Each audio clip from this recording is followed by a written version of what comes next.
వాక్యం. నేనెల్లప్పుడూ యెహోవాను సన్నుతించెదను, నేనెల్లప్పుడూ యెహోవాను సన్నుతించెదను, నిత్యము ఆయన కీర్తి నా నోట నుండి. అందరూ చెప్పండి ఈ మాట. నేనెల్లప్పుడూ, ఇంకా కొంచెం గట్టిగా చెప్పగలరేమో. నేనెల్లప్పుడూ యెహోవాను సన్నుతించెదను, నిత్యము ఆయన కీర్తి నా నోట నుండును. చిన్న ప్రార్థన. తండ్రి, మీకు వందనాలు. ఈ రాత్రి మరొకసారి నీ దాసుని స్థలానికి తీసుకొచ్చారు నాయనా. నీ దాసుడు ఎక్కడికి వెళుతున్నావు ఒక మాట నీ సన్నిధిలో అడిగి వెళుతున్నాడు ప్రభు. నీ ప్రణాళికలు లేని స్థలానికి నన్ను తీసుకువెళ్ళొద్దు అని అడుగుతున్నాను. ఈ రాత్రి నీ నిశ్చయమైన ప్రణాళికతోనే నన్ను ఇక్కడికి తీసుకొచ్చావు. ఎవరిని బలపరచాలని, ఎవరిని ఆదరించాలని, ఎవరిని ధైర్యపరచాలని, ఎవరి జీవితంలో అద్భుత కార్యాలు జరిగించాలని మీరు సంకల్పించారో ఆ వ్యక్తులందరిని బట్టి నేను స్తుతిస్తున్నాను. ఈ రాత్రి నిశ్చయంగా ప్రతి ఒక్కరితోనూ మీరు మాట్లాడండి, మీరు బలపరచండి, అద్భుత కార్యాలు జరిగించండి. మరొకసారి ఎదురుపల్లి మన్నా బ్రాంచ్ సంఘాన్ని బట్టి నీకు వందనాలు చెల్లిస్తున్నాను. నీ సేవకులు ఎర్నెస్ట్ గారిని బట్టి, ఎస్తేర్ గారిని బట్టి నీకు వందనాలు. కుటుంబాన్ని బట్టి నేను స్తుతిస్తున్నాను. మరొకసారి కూడిన సంఘ నాయకులు, కాపర్లు, విశ్వాసులు, మా ఆత్మీయ తల్లిదండ్రులను బట్టి నీకు వందనాలు చెల్లిస్తున్నాను. ఈ రాత్రి 3 దినాలు ప్రత్యేక కూడికల ద్వారా వీళ్ళందరితో మీరు మాట్లాడి గొప్ప ఉజ్జీవాన్ని, నూతనమైన ఆత్మీయ బలాన్ని, శక్తిని ప్రతి ఒక్కరికి దయచేయండి. నీ సేవకుడును, అల్పుడని, అయోగ్యుడు, ఎన్నిక లేని వాడును, పాపిని నీ రక్తంతో కడిగి పవిత్రపరిచి మాట్లాడే కృపనిచ్చావు, యోగ్యతనిచ్చావు. నేను మాట్లాడితే ఎవరికీ ప్రయోజనకరం కాదు. పరిశుద్ధాత్ముడ, నా స్వరం ఎవరిని ఆకర్షించలేదు. మీరే మీ స్వరాన్ని నీ సేవకునితో ఐక్యపరిచి మాకందరికీ కావలసిన మాటలు అందించి మీరే మీ నామానికి మహిమ, ఘనత, ప్రభావాలు పొందుకురమని యేసు అతి పరిశుద్ధ నామమున వేడుకొని ప్రార్థిస్తున్నాము తండ్రి, ఆమెన్. చూడండి, చదవబడిన పాఠ్య భాగం. నేనెల్లప్పుడూ యెహోవాను సన్నుతించెదను, నిత్యం ఆయన కీర్తి నా నోట నుండును. భక్తుడైన దావీదు పలికిన మాటగా ఈ మాట కనబడుతుంది. ఒక మాట ఇందులో నేను చెప్పాలనుకున్న ఒక మాట ఏంటంటే, ఒక నిజమైన ఆరాధికుడు, ఒక నిజమైన భక్తుడు, ఒక నిజమైన దేవుని బిడ్డ, ఒక నిజమైన విశ్వాసి పలకాల్సిన ఒక మాట ఇది. నిజమైన ఆరాధికుడు ఎవరు అని అడిగితే ఈ మాట చెప్పగలిగినోడే నిజమైన ఆరాధికుడు. ఏ మాట? నేనెల్లప్పుడూ యెహోవాను సన్నుతిస్తాను, నిత్యము ఆయన కీర్తి. ఇది మామూలు మాట కాదు. ఇది ఒకవేళ మీకు వింటున్నప్పుడు చాలా సులువు కదండి చెప్పటం. ఈ మాట చెప్పడానికి పెద్ద విషయం ఏముంది? ఇందులోనే పెద్ద నిజమైన క్రైస్తవుడు అనిపించుకోవాల్సిన అంత గొప్ప మాట అని అనిపించవచ్చు మీకు. కానీ కొంచెం లోపలికి ఆలోచించండి. నేను ఎల్లప్పుడూ అనే మాటకు అర్థం ఏంటి చెప్పండి. నేను ఎల్లప్పుడూ అంటే అర్థం ఏంటి? ఇక దానికి చెప్పడానికి ఏం లేదు. సమయం అనక, అసమయం అనక, ఉదయం, మధ్యాహ్నం, సాయంత్రం, రాత్రి, తెల్లారి లెగిసిన దగ్గర నుండి పడుకో వరకు వాడాల్సిన మాట ఇది. నిత్యము అంటే ఆ నిత్యం అనే మాటకి ఇక ఒక సమయం తీసేసి ఒక సమయం పెట్టే ఆ సందర్భం కాదు ఇది. ఎల్లప్పుడూ నిత్యం అనే రై మీ దగ్గర ఎందుకు రండి. స్తోత్రం, హల్లెలూయా. నేను ఎల్లప్పుడూ నిత్యం అనేటువంటి మాటలో ఇక వేరే సందర్భాలు లేవు. ప్రతిరోజు ఒక నిజమైన క్రైస్తవుడు, నిజమైన విశ్వాసి ఉదయకాలం లేచిన దగ్గర నుండి పడుకునే వరకు ప్రతి క్షణము నేను ఎల్లప్పుడూ యెహోవాను సన్నుతిస్తాను, నిత్యం ఆయన కీర్తి నా నోట నుండును. ఎంత ధైర్యం ఉండాలి ఈ మాట చెప్పాలంటే కదా. ఎలా సాధ్యం ఇది? ఎల్లప్పుడు ఎలా సాధ్యం? ఏమండి, ఈయన చెప్పినటువంటి మాట సామాన్యమైన వ్యక్తి కాదు, ఒక రాజు. రాజుకి నేను ఎల్లప్పుడూ యెహోవాను సన్నుతిస్తానని మాట చెప్పడం ఎలా సాధ్యమైంది? ఎన్ని బాధ్యతలు ఉంటాయి, ఎన్ని పనులు ఉంటాయి. ఉదయకాలం లెగిస్తే ఎంతమందికి న్యాయం చేయాలి, ఎంతమందికి అతడు మరి అనేకమైన విషయాల్లో అన్ని సమకూర్చి పెట్టాలి. ఎన్ని సందర్భాల్లో యుద్ధాలు వస్తాయి, ఎన్ని సందర్భాల్లో భయంకరమైన పరిస్థితులు ఏర్పడతాయి. రాజు ఈ పనులే చూసుకుంటాడా, లేకపోతే దేవుని ఆరాధిస్తూ కూర్చుంటాడా? ఈ మాట చెప్పాలంటే ఎంత ధైర్యం ఉండాలో ఆలోచించండి. నేను ఎల్లప్పుడూ యెహోవాను సన్నుతిస్తాను, నిత్యం ఆయన కీర్తి నా నోట నుండి అనే మాట మామూలు మాట కాదు. ఆ మాట చెప్పగలిగినప్పుడే మనం నిజమైన ఆరాధికులం అవుతాం. స్తోత్రం కలుగును గాక. అందరూ స్తోత్రం చెప్పండి ఒకసారి గట్టిగా. ఎలా సాధ్యం అని అంటే, అలా చేయగలిగి అలా ఆరాధించగలిగిన విధానాన్ని నేర్చుకోవడమే నిజమైన భక్తి. మన చేతులు పనిచేయొచ్చు, కానీ మన హృదయం పనిచేయదే. ఏమండి, మన చేతులతో కాళ్ళతో మనం పని చేయొచ్చు, కానీ మన నోరు ఖాళీగా ఉంటుంది. వంటలు చేసుకునే వాళ్ళు చెప్తున్నాను, ఒకవేళ వంట చేసేటప్పుడు మీరు చేత్తో గట్టి తిప్పుతూ ఉంటారేమో, కానీ నోరు ఖాళీగానే ఉంటుంది కదా, స్తోత్రం చెప్పొచ్చేమో కదా.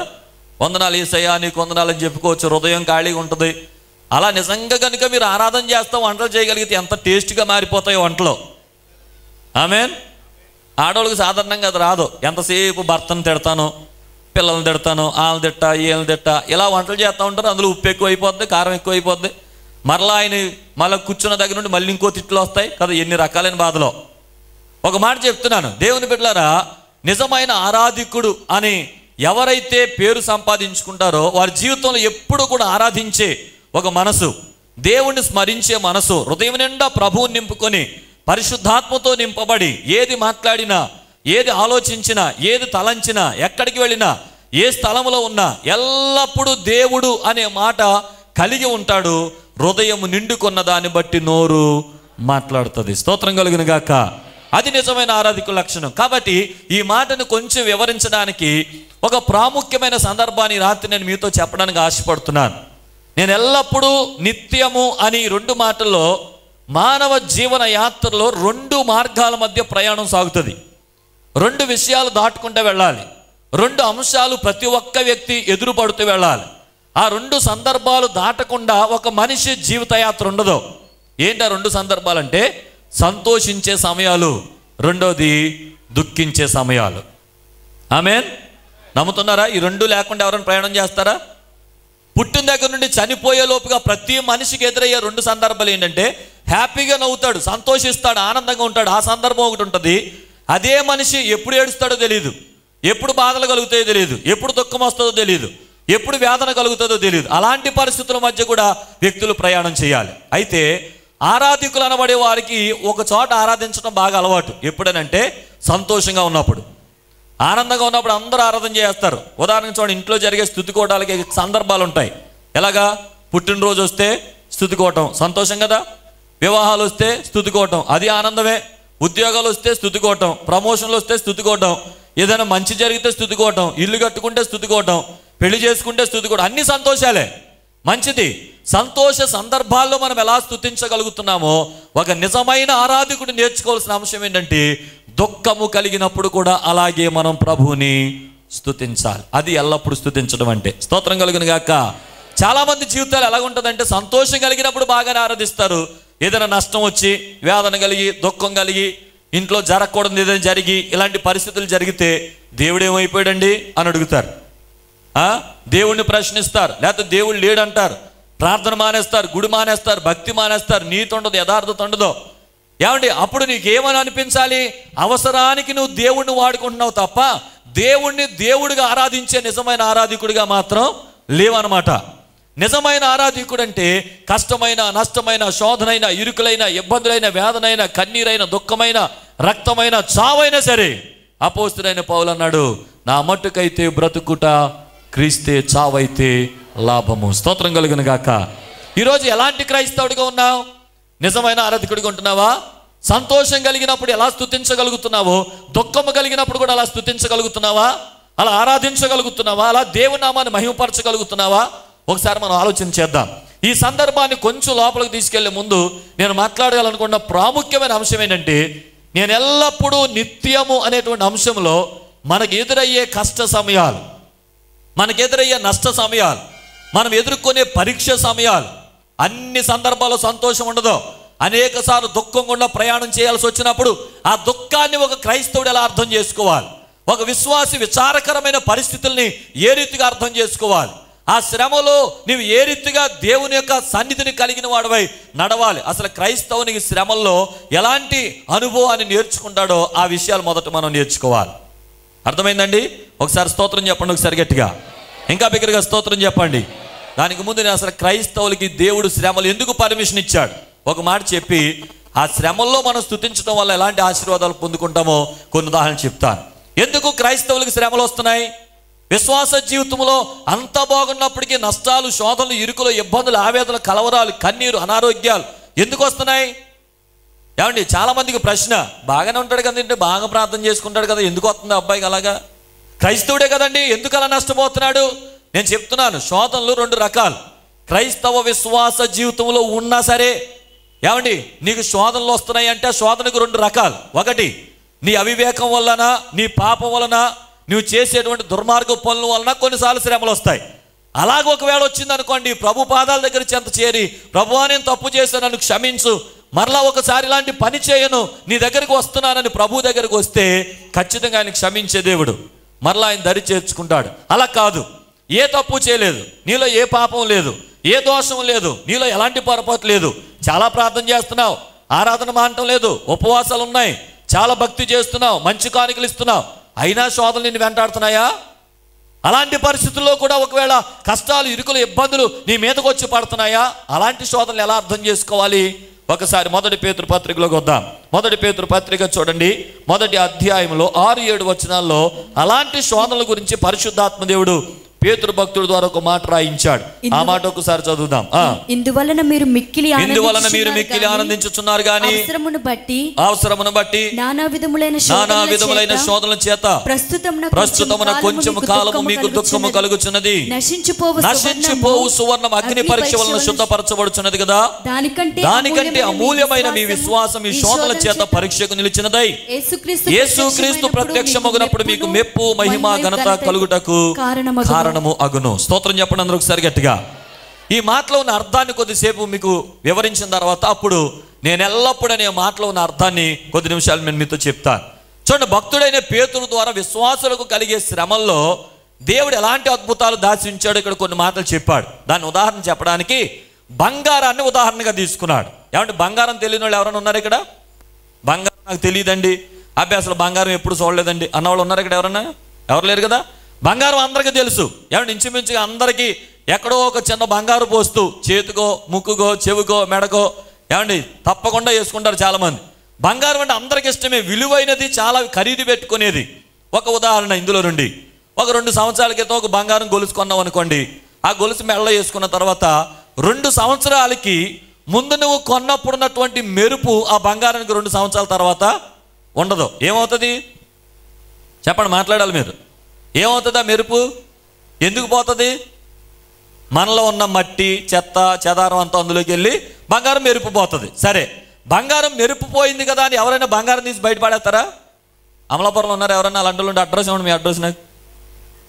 ఉన్నారా? బంగారం మార్చిపోయిందని ఎవరైనా బయటపడేస్తారా? ఎవరు బయటపడారు? ఏం చేస్తారు దాన్ని? ఇలా చూడాలమ్మా, నా వైపు చూడాలి, మాట్లాడాలి, కొద్దిసేపు మాట్లాడాలి. మనందరం కలిసి మాట్లాడితేనే విషయం అర్థం అవుతుంది. నేను మీతో మాట్లాడుతున్నాను, నేను అడిగింది మీరు చెప్పండి, చాలా చక్కటి అర్థం వస్తుంది. ప్రభు మనతో మాట్లాడతాడు. ఓకే, అందరిలా చూడండి ఒకసారి, చేతులు పైకి స్తోత్రం చెప్పండి ఒకసారి. హల్లెలూయా చెప్పండి. బంగారాన్ని ఏం చేస్తాం? మార్చిపోయిన బంగారాన్ని ఏం చేస్తాం? కంసాలి చేతిలోకి ఇస్తాం. కంసాలి ఏం చేస్తాడు? ఏమంటే దాన్ని మెరుగు పెట్టే ప్రక్రియ ఎలా జరిగిస్తాడు తెలుసా?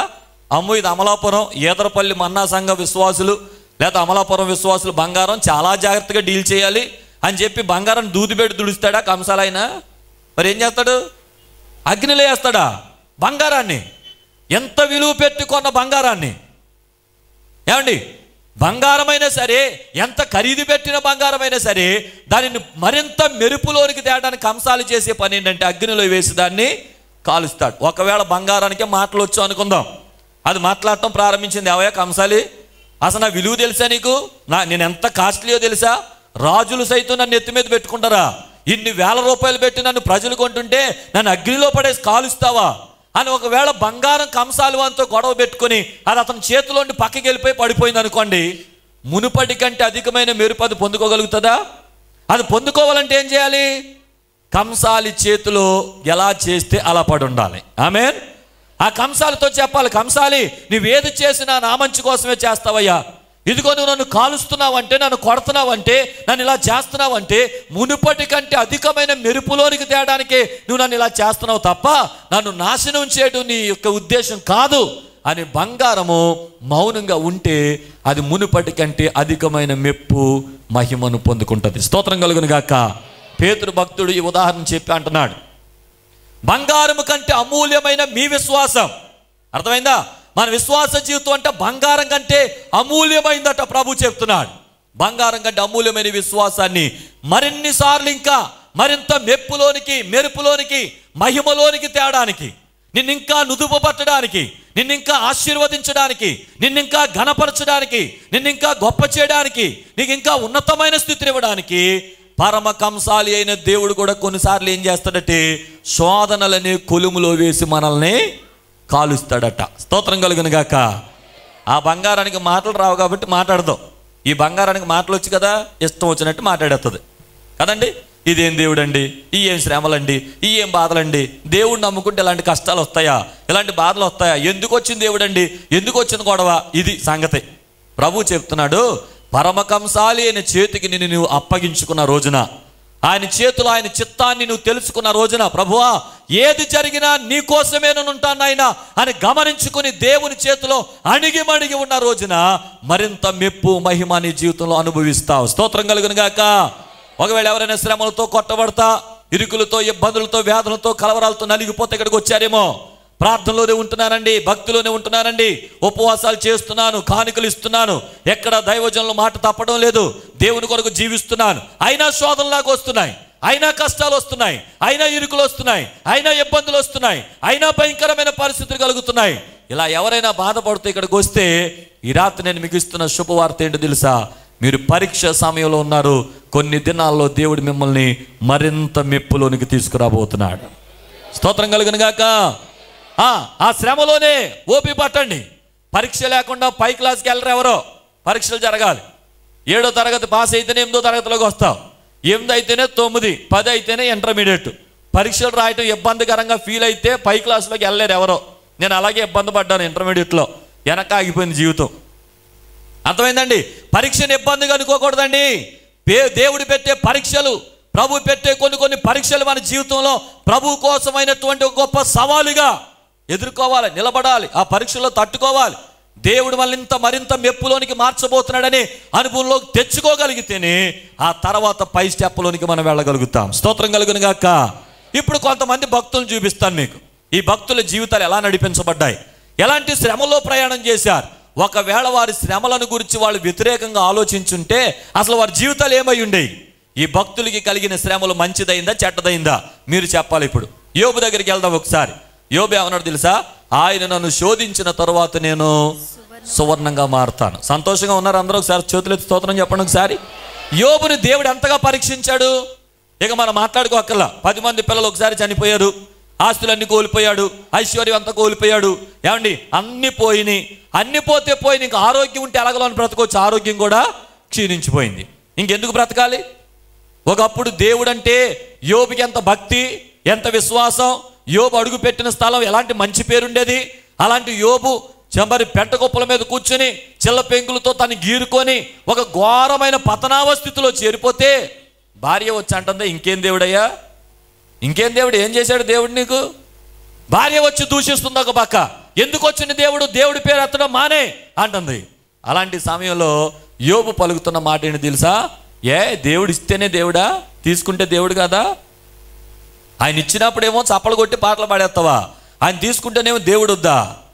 ఎంత చక్కటి మాట్లాడేవాడు చూడండి భక్తుడైనటువంటి యోబు. యెహోవా ఇచ్చాను, యెహోవా తీసుకునేను, ఆయనకు మాత్రమే మహిమ కలుగును గాక. స్తోత్రం చెప్పండి అందరూ ఒకసారి గట్టిగా. ఇప్పుడు ఈ మాటలోకి వస్తే, ఒకవేళ యోబు ప్రత్యక్షంగా ఈ మాట చెప్పలేదేమో కానీ అతని హృదయంలో ఉన్నటువంటి ఒక నినాదం ఏంటో తెలుసా? నేను ఎల్లప్పుడూ యెహోవాను సన్నుతిస్తాను, నిత్యం ఆయన కీర్తి నా నోటనుంది. స్తోత్రం కలుగును గాక. శ్రమలు వచ్చినాయి నేను ప్రభువుని విడిచిపెట్టను, కష్టాలు వచ్చినాయి నేను ప్రభువుని విడిచిపెట్టను, పిల్లలు చనిపోయినను ప్రభువుకు దూరం అవును, ఆస్తులు పోయినని ప్రభువుకు దూరం అవును, ఆరోగ్యం పోయిందని ప్రభువుకు దూరం అవును. ఈ ఆస్తి కంటే, ఈ అంతస్తు కంటే, ఈ ఐశ్వర్యం కంటే, ఈ ఆరోగ్యం కంటే, ఈ పిల్లల కంటే నాకు నా దేవుడు ఎక్కువ. స్తోత్రం కలుగును గాక. అది ఒక నిజమైన ఆరాధికుల్లో ఉండాల్సినటువంటి ఉద్దేశం. దేవుడు అంటే మన అవసరాలకు వాడుకుని వదిలిపెట్టేసేవాడు కాదు. నీకు ఉన్నా లేకపోయినా, ఇచ్చినా ఇవ్వకపోయినా, ఇచ్చినా తీసుకున్నా, నీకు ఆరోగ్యం ఉన్నా లేకపోయినా దేవుడు దేవుడే. దేవుడు మారడు, ఎన్నటికీ మారనివాడు. మన జీవితాల్లో పరిస్థితులను బట్టి మనం మారిపోతాం కానీ దేవుడు ఎట్టి పరిస్థితుల్లో మారనివాడు. అందుచేత కాలాలు మారినా కానీ యేసు మారడు గనుక ఆరాధించేవాడిలో కూడా మార్పు రాకూడదు. స్తోత్రం కలుగును గాక. సీజన్ వస్తే మారిపోతారు మనోళ్ళు, సీజనల్ క్రైస్తవులు. ఒక్కొక్క సీజన్కి ఒక్కొక్క లాగా ఉంటారు. కొన్ని కాలాలు పడవ అసలు. కొంతమంది ఇలాంటి కోటాలు పెట్టినప్పుడు డిసెంబర్లో పెట్టారనుకో, అయ్యగారి దగ్గరికి వచ్చి ఏమంటారు తెలుసా, ఏమండి మీ కోటాలు ఎప్పుడు పెట్టాలో తెలీదా, ఇంత ఎముకలు కొరికేసే చలిలో పెడతాడు ఎవడన్నా కోటం, పక్కెళ్ళి మాట్లాడుకుంటారు. మన అయ్యగారికి అసలు బుర్ర పని చేయదురా, చలిలో పెట్టాడు కోటాలో అంటే చలికాలం పడదు, దీనికి రాడు. అయ్యగారికి ఆ మాట వినపడి సర్లే వీళ్ళు చలికాలం పడతలేదు కదా కదంతా మే నెలలో పెడదాం అని మేకి వెళ్ళారనుకో, అప్పుడేమంటారు, ఈడెవడండి బాబు మెంటలు వచ్చేసినట్టుంది, ఇంత ఎండలో ఎవడన్నా కోటాలు పెడతాడు, వీడికి కోటాలు పెట్టేశాడు, ఇప్పుడు వచ్చేమన్నాడు మనల్ని, ఎండ పడదు. పోనీ అయ్యగారికి ఆ మాట కూడా వినపడి ఆగస్టు నెలలో పెట్టారనుకో, అప్పుడేమంటారు చెప్పండి, అప్పుడేమంటారు, ఇంత బోర్న వర్షాలు కుడుతుంటే ఈయన ఇప్పుడు పెట్టాడు ఏంటండి కోటాలు, ఆయన కోటాలు ఖాళీగా ఉంటాడు, ఆయన పెడతాడు, మనం వెళ్ళిపోవాలి ఇప్పుడు అంటే. యాసకాలం పడదు, శీతాకాలం పడదు, వర్షాకాలం పడదు, ఇంకే కాలం పడుతుంది, ఈ 3 కాలాలు పోతే వచ్చేది పోయే కాలమే, ఇక తర్వాత ఆరాధించడానికి ఏం లేదేక, అర్థమైందా? అందుచేత కాలం ఉండగా, సమయం ఉండగా, దినాలుండగా, పరిస్థితి ఏదైనా అనుకూలమైన ప్రతికూలమైన కాలాలు మారినా కానీ దేవుడు మారడు గనుక ఆరాధించేవాడన్నిటిలో మార్పు ఉండకూడదు. ఈ మాట చెప్పగలగాలి, నేను ఎల్లప్పుడూ యెహోవాను సన్నుతిస్తాను, నిత్యం ఆయన కీర్తి నా నోట ఉంటుంది. స్తోత్రం కలుగును గాక. యోబు భక్తుడు అంత కష్టతరమైన సమయంలో ఆ మాట వాడాడు గనుక 42వ అధ్యాయంలో యోబు పరిస్థితి ఏమైందో తెలుసా, యోబు 2 అంతల ఆశీర్వాదమును పొందెను. స్తోత్రం చెప్పండి అందరూ ఒకసారి గట్టిగా. 2 అంతల ఆశీర్వాదం ఎప్పుడు పొందాడు, ఎప్పుడు పొందాడు? విశ్వాసులారా ఒక మాట తలల పైకి ఎత్తండి, ఈ మాట శ్రద్ధగా వినండి. మన జీవితంలో ఒక స్టెప్ దాటి పై స్టెప్లోకి ఎప్పుడు వెళ్తామో తెలుసా? దేవుడు నిన్ను ఈ స్థితిలో నుండి ఆ స్థితిలోనికి తీసుకెళ్లాలనుకున్నప్పుడు నిన్ను ఎలాంటి అనుభవాలు నడిపిస్తాడో తెలుసా? నేర్చుకోవాలది. యోబు 2 అంతల ఆశీర్వాదాన్ని దేవుడు 1లో నుండి 2లోకి తీసుకెళ్లేదు, 1లో నుండి 0లోకి తీసుకొచ్చాడు. అర్థమైందా? 1 దాంట్లో నుండి 0 అంతా అయిపోయింది. ఇక యోబు పరిస్థితి ఏమి లేదు, పిల్లలు చచ్చిపోయారు, ఆస్తి పోయింది, ఐశ్వర్యం పోయింది, ఇక ఏమీ లేదనే పరిస్థితికి యోబు వచ్చేసాడు. అక్కడి నుండి 2 దేవుడు తీసుకెళ్ళి 2లో పట్టుకెళ్ళాడు. స్తోత్రం కలుగును గాక. మన లెక్కలు వేరు, దేవుడి లెక్కలు వేరు. స్తోత్రం చెప్పండి ఒకసారి గట్టిగా. మన 1లో నుండి 2లోకి వెళ్తాం, దేవుడు అలా కాదు, 1లో నుండి 0లోకి తెచ్చి 0లో నుండి 2లోకి తీసుకెళ్తాడు ఆయన. స్తోత్రం చెప్పండి ఒకసారి గట్టిగా. అందుచేత 0లోకి రాగానే కంగారు పడిపోవద్దు. విశ్వాస జీవితంలో నువ్వు పోగొట్టుకున్న పరిస్థితులు, ఏదైనా కష్టం కలిగిన పరిస్థితులు, నష్టం కలిగిన పరిస్థితులు, వేదంలో నలిగిపోతున్న పరిస్థితులు వస్తుంటే ఒక ప్రార్థనాపరుడైన వ్యక్తిగా, ఒక ప్రార్థనాపరుడైన వ్యక్తిగా, ఆధ్యాత్మిక జీవితంలో పరిపక్వత చెందిన వ్యక్తిగా దేవుడు ఎంత నమ్మదగిన వాడో అనే విషయాలు మనం గుర్తుపెట్టుకోవాలి. స్తోత్రం కలిగిన గాక. ఇస్తే దేవుడా నీకు వందనాలు అంటూ తీసుకుంటే దేవుడిని వదిలేస్తావా? అదే భక్తి అంటే. అందుకే ఈ రోజున హృదయం నిండా నిండుకోవాలి ఒక మాట, నేను ఎల్లప్పుడూ యెహోవాను సన్నుతిస్తాను. చెప్పండి గట్టిగా, నేను ఎల్లప్పుడూ యెహోవాను సన్నుతిస్తాను, నిత్యము ఆయన కీర్తి నా నోట ఉంటుంది. స్తోత్రం కలిగిన గాక. ఇంకా గట్టిగా స్తోత్రం చెప్పండి. ఇప్పుడు చెప్పండి, యోబుకు కష్టాలు రావటం మంచిదైందా చెడ్డదైందా? అందరూ చెప్పండి గట్టిగా. యోబుకు శ్రమ రావటం మంచిదైందా చెడ్డదైందా? మంచిదే. ఇంకొక వ్యక్తి దగ్గరికి వెళ్దాం, అలా పక్కకి దానియేలు గారి దగ్గరికి వద్దాం. ఆయన ఎందుకని సింహాల బోన్లో వేశారు మనకు తెలుసు కదా. ఎందుకు వేశారు? ప్రార్థన చేస్తున్నందుకు. ప్రార్థన చెయ్యొద్దని సింహాల బోన్లో పడేశారు. ఏమంటే సింహాలు ఊరుకుంటాయో మనుషుల్ని? మాంసం దొరికితే అవి ఎంతో చక్కగా ఆశపడేటువంటి సింహాలు ఒక మనిషి లోపలికి వస్తే ఊరుకోవు. కానీ ఇక్కడ జరిగిన అద్భుతం చూడండి. సింహాల బోన్లో వెళ్ళడానికైనా నా ప్రభు సన్నిధిలో నేను ప్రార్థించడం ఎట్టి పరిస్థితులు ఆపను. సింహాల బోన్లో పడి చస్తాను కానీ దేవుని మాత్రం విడిచిపెట్టను. అంటే దానిలో ఉన్న నినాదం ఏంటో తెలుసా? నేను ఎల్లప్పుడూ యెహోవాను సన్నుతిస్తాను, నిత్యం ఆయన కీర్తి. ఏమి నన్ను ఆపు చేయలేవు, సింహాలు కూడా నన్ను ఏం ఆపలేవు. సింహాల బోన్లో పడి చస్తాను కానీ దేవుని మాత్రం నేను విడిచిపెట్టను. శ్రమలు కలుగుతున్నప్పుడు నిజమైన విశ్వాసం అయితే ఈ నినాదం నీలో ఉండాలి. ఒకవేళ చస్తే ఈ శ్రమలో చస్తాను కానీ మందిరానికి వెళ్ళటం మాత్రం నేను మానను, ప్రార్థన చేయటం మాత్రం నేను మానను, ప్రభు దగ్గరికి వెళ్ళటం మాత్రం నేను మానను. శ్రమ నన్ను చంపవచ్చు కానీ చస్తే ప్రభు కోసం చస్తాను, చావైతే ప్రభుతోనే ఉంటాను, లాభం. స్తోత్రం కలుగును గాక. ఇంకా బిగ్గరగా స్తోత్రం చెప్పండి. కనుక దానియేలు సింహాల బోన్లో దానియేలుని సింహాలు ఏమీ చేయలేకపోయాయి. చివరికి దానియేలు పొందిన ఆశీర్వాదం, జ్ఞానులలో ముఖ్యుడైపోయాడు, ప్రధానుల్లో ముఖ్యుడైపోయాడు. ఎంత పెద్ద పోస్ట్ ఇచ్చేశారు దానియేలుకి రాజుగారు. దానికంటే ముందు ఏం జరిగింది తెలుసా? దానియేలు దగ్గరికి రాజు వచ్చి సాష్టాంగపడ్డాడట, నమస్కారం చేశాడట. దానియేలు సేవించుచున్న దేవుడే పూజ్యార్హుడని ప్రకటించబడింది. చప్పట్లు కొట్టి ప్రభుకు స్తోత్రాలు చెప్పండి ఒకసారి. ఎంత అద్భుతమో చూడండి. ఒక మాట చెప్తున్నాను, ఎప్పుడైనా మన దేవుని అద్భుతం కనపడాలి మనకు అనుకున్నప్పుడు, అద్భుతం జరగాలంటే అక్కడ ఏం జరగాలి? ముందు అద్భుతం జరిగే పరిస్థితి అక్కడ కనపడాలి. సింహం లేకపోతే అద్భుతం వచ్చేదా? చెప్పండి. శ్రమ లేకపోతే అసలు అద్భుతం కనపడేదా? కష్టం లేకపోతే అద్భుతం కనపడేదా? ఏమంటే ద్రాక్షారసం అవ్వకపోతే అక్కడ నీళ్లు ద్రాక్షారసం మారే అనుభవం వచ్చేదా? అగ్ని లేకపోతే అద్భుతం కనపడేదా? అందుకని కష్టాలను ఎప్పుడు కూడా ఊరికినే దేవుడు నన్ను చంపేస్తున్నాడు, నాశనం చేసేస్తున్నాడు అనకండి. ఆ శ్రమలు ఒకవేళ అద్భుతాలకు నీ కొరకు దేవుడు పెట్టిన ఒక కారణాలుగా దేవుడు ఉంచుతున్నాడేమో పరిశీలించాలి. కనుక ఆ సింహాల బోనును బట్టి రాజు వచ్చి దానియేలుకు సాష్టాంగ నమస్కారం చేశాడు. దానియేలు సేవించుచున్న దేవుడే పూజ్యార్హుడు అని చెప్పాడు. స్తోత్రం కలుగును గాక. ఇప్పుడు దానియేలుకు శ్రమ మంచిదైందా చెడ్డదైందా? గట్టిగా చెప్పాలి. సింహాల బోన్లోకి వెళ్ళొచ్చాడు అంతే, పెద్ద పోస్టులోకి వెళ్ళిపోయాడు, ఉన్నతమైన స్థితి. కొంచెం యువతల అధ్యాయాలకు వచ్చామని కూడా ఇంకొక ముగ్గురు కనపడతారు. ఎవరాళ్ళు ముగ్గురు?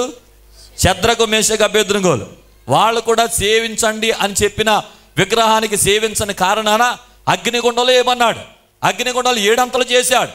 ఏమంటే ఎవరికైనా కొంచెం అన్నం వండేటప్పుడు గెంజి చొక్క చేతి మీద పడితే అంత కేకలేసేస్తామో అలాంటిది 7 అంతలు కలిగిన అగ్నిగుండంలోకి వెళ్ళమంటే మాటలా. కానీ శద్రకు, మేషకు, అబేద్నెగోలు రాజు దగ్గరకు వచ్చి చెప్పిన మాట ఒకటి, రాజా ఇందుని గురించి నీకు ప్రత్యుత్తరం ఇవ్వాల్సిన చింత మాకు లేదో. కారణం మేము సేవించుచున్న దేవుడు మండుచున్న వేడిమి గల అగ్నిగుండం రక్షించుటకు ఆయన సమర్థుడు. ఒకవేళ రక్షించకపోయినా పర్వాలేదు, మా ప్రభు కోసం అగ్నిలో పడి చేస్తాము, కానీ నీవు చేయించిన ప్రతిమకు మాత్రం మేము మొక్కము. ఆ మాటకు అర్థం ఏంటి తెలుసా? నేను ఎల్లప్పుడూ యెహోవాను సన్నుతించేదను, నిత్యము ఆయన కీర్తి నా నోట నుండును. స్తోత్రం కలుగును గాక. అలా చెప్పారు. అగ్నిగుండంలో వేశారు. అగ్నిలో దేవునితులు ప్రత్యక్షమైన రాజు వచ్చాడు, విగ్రహం మొక్కాడు, వారిని మరి సాష్టాంగ పడ్డాడు. వారి గురించి కూడా ఒక మాట చెప్పాడు, శద్రకు, మేషకు, అబేద్నెగోలు దేవుడే మనందరికీ దేవుడు. స్తోత్రం కలుగును గాక. వీరికి కూడా ఉన్నతమైన పోస్టులు వచ్చేసినాయి అంట. ఇప్పుడు చెప్పండి, శ్రమ మంచిదైందా చెడ్డదైందా? గట్టిగా చెప్పండి. విశ్వాస జీవితంలో నిజమైన ప్రార్థనాపరులకు వచ్చే శ్రమలు మంచివా చెడ్డవా? అంటే ఇప్పుడు శ్రమలు కోరుకోవాలా వద్దనాలా? ఇప్పుడు నుండి మీ ప్రార్థన మారిపోవాలి. ఏమని తెలుసా? ప్రభువా వీలైనంత శ్రమలు రప్పించిన ఆయన నా మీదకి. చేస్తారా? ఇదేంటండి బాబు రివర్స్లో బోధ చేస్తున్నాడు ఇది అనుకుంటున్నారు. అది లేకపోతే మెట్టి పైకి ఎక్కలేవు. ఆ శ్రమలు, ఆ కష్టాలు నేను చెప్తున్నాను, మనం ఏం కోరుకుని తెచ్చుకోక్కర్లా. ఉన్న శ్రమల్లో ప్రభు కొరకు నిలబడగలిగే ఆధ్యాత్మిక స్థితిలో ఉంటే చాలు. మనకు వచ్చే కష్టాలు, ఇరుకులు, ఇబ్బందులు, వ్యాధులు, కలవరాలు, దుఃఖాలు, అనారోగ్యాల్లో దేవుడిని విడిచిపెట్టకుండా, ప్రభువా నేనున్నంత కాలం నిన్నే మహిమపరుస్తాను, నిన్నే స్తుతిస్తాను, నేను ఎల్లప్పుడూ యెహోవాను సన్నిధిస్తాను, నిత్యం ఆయన కీర్తి నా నోట నుండి చాలు అని చెప్పగలిగే ఆధ్యాత్మిక స్థితి మనలో ఉంటే చాలు. నేను చెప్తున్నాను, 2లో నుండి 4లోకి వెళ్ళిపోతుంది నీ జీవితం. ఆమేన్. 0లో నుండి 2లోకి వచ్చేస్తుంది. మెట్లు దాటుకుంటా పైకి ఎక్కి వెళ్ళిపోతావు. ప్రభు ఎక్కలేనంత కొండపైకి నేను ఎక్కిస్తాడు. స్తోత్రం కలుగును గాక. ఎవరి రాత్రి ఇక్కడికి వచ్చారో నాకు తెలియదు. ఒకవేళ విశ్వాస జీవితంలో నిజమైన భక్తిలో ఉండి శ్రమ పడుతూ వేదనతో ఇక్కడికి వచ్చారేమో, దుఃఖముతో ఇక్కడికి వచ్చారేమో, నలిగిపోతే ఇక్కడికి వచ్చారేమో.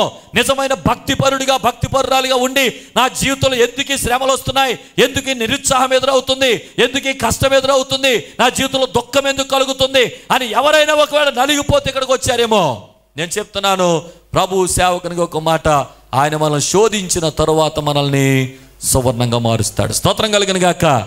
క్రైస్తవ విశ్వాస జీవితంలో శ్రమలు వస్తేనంట అంతా మనం మంచిగా అనుకోవాలంట క్రైస్తవులు. చెప్పండి ఏమనాలి? ఇంకా గట్టిగా చెప్పండి. మన హృదయం నిండా నిండిపోవాలి. ఇది అంతా నా మంచి కోసమే, దేవుడు ఏం చేసినా మన మంచికే చేస్తాడు, మన మంచికే, అంతా మన మంచికే అని ఈ మాట చెప్తున్నాడు. చిన్నప్పుడు ఒక కథ గుర్తు వస్తుంది బాగా. ఒక రాజుగారు వేటకి వెళ్తాం, మంత్రి గారు పక్కన పెట్టుకుని తీసుకెళ్తున్నాడట. అలా వెళ్తా రాజుగారికి చెట్టు మీద ఒక పక్షి కనపడితే బాణం తీసుకుని దాన్ని కొట్టాడట. ఆ బాణం జారిపోయి బొట్టనీళ్ళు దిగిపోయిందట. పక్కనున్న మంత్రి గారు ఏం చేయాలి? వెంటనే ఒక గుడ్డ చింపేసి రాజుగారికి చుట్టేసి, అయ్యయ్యో రాజా ఎంత ప్రమాదం జరిగిందండి, దయచేసి హాస్పిటల్కి వెళ్దాం రండి అని చెప్పి ఏదో హడావుడి చేయాలి. కానీ పక్కనున్న మంత్రి గారు అన్నాడట, రాజుగారండి ఏం కంగారు పడకండి, అంతా మన మంచికేనండి అన్నాడంట. రాజుకి ఎలాగుంటుంది చెప్పండి? తెగిపోయింది. ఈడు బొట్టనీళ్ళ ఇది కాదు కదా మంచిదంటకి. రాజుగారి బొట్టనీళ్ళు తెగిపోయింది, అంతా మన మంచికే అన్నాడు. ఒళ్ళు మండిపోయింది రాజుగారికి. ఎరా నా బొట్టనీళ్ళు తెగిపోతే నీకు మంచిదా అని చెప్పి ఆయన జైల్లో పడేసి లోపల దోసేసి రాజుకు పౌరుషం అక్క ఇంకా ఎలాగైనా వేటకి వెళ్ళిపోవాలని చెప్పి బయలుదేరిపోయాడట. ఈ వెళ్తా ఎక్కడికి వెళ్ళిపోయాడంటే అక్కడ కొండ జాతువులు పండగ జరుగుతుంటే డైరెక్ట్గా గుర్రం వేసుకుని వాళ్ళ దగ్గరికి వెళ్ళిపోయాడు రాజుగారు. ఆ కొండ జాతర పండగలో ఉన్న ఆచారం ఏంటంటే, ఆ రోజు ఎవరైనా కొత్త మనిషి దొరికితే ఆయన పట్టుకుని వాళ్ళ దేవతకు బలిచ్చేయాలి. అది ఆచారం. వీడు రాజో రెడ్డో ఎవరికి తెలిసి మొత్తాన్ని పట్టేసుకున్నారు, కట్టేశారు. ఇక చూడండి, బలిచ్చేయడానికి కేకలేస్తున్నారంట. వాళ్ళ దేవతకి ఇంకా గట్టి గట్టిగా డప్పులు కొట్టి ఆ యొక్క ఏదోదో హడావుడి చేసి బలిచ్చేయడానికి అనేటువంటి భయంకరమైన హడావుడి చేసేస్తూ ఉన్నారు. అలాంటి సందర్భంలో ఒకడు ఆ యొక్క జాతిలో నుండి ఒక మనిషి మధ్యలో ఆపండి ఆపండి అని గట్టిగా కేకలేస్తున్నాడట. అందరూ ఆప్ చేశారు. అప్పుడు ఆడు చెప్తున్నాడంట, ఒరే, మన దేవతకి అంగవైకల్యం వాటిని బలిస్తే దేవత కోపం వచ్చేస్తుంది. వీడు పడుకోబెట్టినోడికి చూడండి, వీడికి బొట్టనేలు లేదు, వీడి అంగవైకల్యం కలిగినోడు. కాబట్టి ఇలాంటి జబ్బైనోడిని మన దేవతకు బలిస్తే దేవత కోపం వచ్చి మన నాశనం చేసేస్తుంది అని చెప్పాడట. నిజమే, పాత నిబంధనలో కూడా జబ్బువి మచ్చవి దేవునికి బలికి పనికిరావు. కాబట్టి అలాంటిది ఏదో జరిగింది. మొత్తాన్ని ఈ రాజుని ఇప్పేసి కింద గిసురు కొడితే ఆడి కిందకు వచ్చి పడిపోయిన తర్వాత తలపైకి ఎత్తుకుని ఆలోచిస్తున్నాడంట. ఏం జరిగింది, ఏం జరిగిందమ్మా అంతా అక్కడికి వచ్చి ఆలోచిస్తున్నాడు. ఇది ఎక్కడో విన్న డైలాగ్లో ఉందే. అంతా మన మంచికి ఎవరు గుర్తొచ్చారు? అప్పుడు మంత్రి గారు గుర్తొచ్చారు. అయ్యో బాబోయ్, మంత్రి గారు చెప్పిన మాటలో ఇంత మర్మం ఉందా? నేను గమనించకుండా పాపాన్ని అపార్థం చేసుకుని జైల్లో పెట్టేశాను. ఎలాగైనా సరే పరిగెట్టుకుని వెళ్ళి మంత్రి గారికి క్షమాపణ చెప్పి కొన్ని మరి ఉన్నతమైన పదవులు ఇచ్చేసి ఆయన గొప్ప చేసేద్దామని పరిగెత్తుకుని వెళ్ళాడట. జైలు దగ్గరికి వెళ్ళి ఆ డోర్ దగ్గర నుంచి పిలుస్తున్నాడు, మంత్రి గారు నన్ను క్షమించండి అయ్యా, నన్ను క్షమించండి, మీ మాటలో ఉన్న ఆంతర్యం గమనించలేకపోయాను, ఇంత పెద్ద అర్థం ఉందనుకోలేదు, నన్ను క్షమించండి అయ్యా అంటుంటే ఆ మంత్రి గారు పడుకుని లెగిసి తాయితీగా దులుపుకుంటా వస్తా అంటున్నాడట. రాజుగారు, ఏం కంగారు పడకండి, ఇంతవరకు జరిగిందంతా మన మంచికే అన్నాడట. మళ్ళీ ఏం అర్థం కాలేదు, ఇదేంట్రా ఇందాక ఒకసారి అన్నాడు, వీడి మాటల్లో ఏదోటి ఉంటుంది, ఎంతవరకు జరిగింది మన మంచిగా అన్నాడు, ఏంటండి అని అడిగితే అప్పుడు చెప్తున్నాడంట, నిజమే రాజుగారు, ఒకవేళ కనుక మీరు నన్ను జైల్లో పెట్టకుండా మీతో పాటు తీసుకెళ్లారనుకో ఏం జరిగేది? మీకు అన్నీ బాగున్నాయి, మీకు ఏం లేదు కాబట్టి మిమ్మల్ని వదిలేశారు, నాకు అన్నీ బాగున్నాయి కాబట్టి నన్ను వేసేసేవారు అక్కడ. కాబట్టి ఇంతవరకు జరిగిందంతా మన మంచికే. ఎంత బాగుందండి చక్కగా వింటాకి. ఇదొక స్టోరీ కావచ్చు, కానీ నేను చెప్తున్నాను, నిజమైన విశ్వాస జీవితంలో, నిజమైన క్రైస్తవ జీవితంలో క్రైస్తవుడు నిజంగా భక్తితో యథార్థతో ముందుకెళ్తున్నప్పుడు కలిగే కష్టాల్లో ఇది నమ్మదగిన మాట, ఇది నా మంచి కోసమే, స్తోత్రం కలుగును గాక, ఇది నా ఆశీర్వాదం కోసమే, దేవుడు నన్ను దీవించాలని, ఉన్నతమైన స్థితిలో పెట్టాలని ఈ శోధనలు కూడా నన్ను నడిపిస్తున్నాడు అని ఎవరు నమ్ముతారో ఆశీర్వాదానికి ఇంకా అనేక రెట్లు దీవులు దేవుడు కుమ్మరిస్తాడు. స్తోత్రం కలుగును గాక. ఇంకా బిగ్గరగా స్తోత్రం చెప్పండి. కాబట్టి ఇలాంటి ఎన్నో విషయాలు, ఎన్నో భక్తుల జీవితాలు, ఎంతోమంది ప్రయాణం చేసిన ఆధ్యాత్మిక బలాన్నిచ్చే భక్తుల చరిత్రలు బైబిల్లో చాలామంది ఉన్నారు. ఎవ్వరు కష్టాల గుండా ప్రయాణం చేసినా దేవుణ్ణి కలిగిన వారు నష్టపోలేదు. ఎప్పుడు పై మెట్లో ఉన్నారు కానీ వారు కింద మెట్లో లేరు. అలాంటి ఎంతో మంది భక్తులు మనం ధ్యానం చేయొచ్చు. కానీ ఆఖరిగా నేను ఒక్క వ్యక్తిని గురించి కొద్ది నిమిషాలు నేను ఆ వ్యక్తిని గురించి లోపలికి తీసుకెళ్ళి వెంటనే ముగిస్తాను. ఆదికాండం 12వ అధ్యాయంలోకి వస్తే అబ్రహాము యొక్క చరిత్ర మనకు కనబడుతుంది. అబ్రహాము జీవితంలో అబ్రహాముకు దేవుడు పెట్టిన ఒక చక్కటి పేరు విశ్వాసులకు తండ్రి, అనేక జనములకు తండ్రి. చూడండి, ఒక విశ్వాసిని, సామాన్యమైన విశ్వాసిని నిజమైన విశ్వాసి అని పేరు తెచ్చుకోవడమే చాలా కష్టం కదండి. ఒక విశ్వాసికి నిజమైన విశ్వాసి అని పేరు రావడమే చాలా కష్టం. అలాంటి తరుణములో ఈ యొక్క అబ్రహాముని గురించి దేవుడిచ్చిన స్టేట్మెంట్ ఏంటో తెలుసా? అనేక జనములకు తండ్రి. ఆ మాట అనిపించుకున్నాడంటే ఎంత గొప్పడు అబ్రహాము.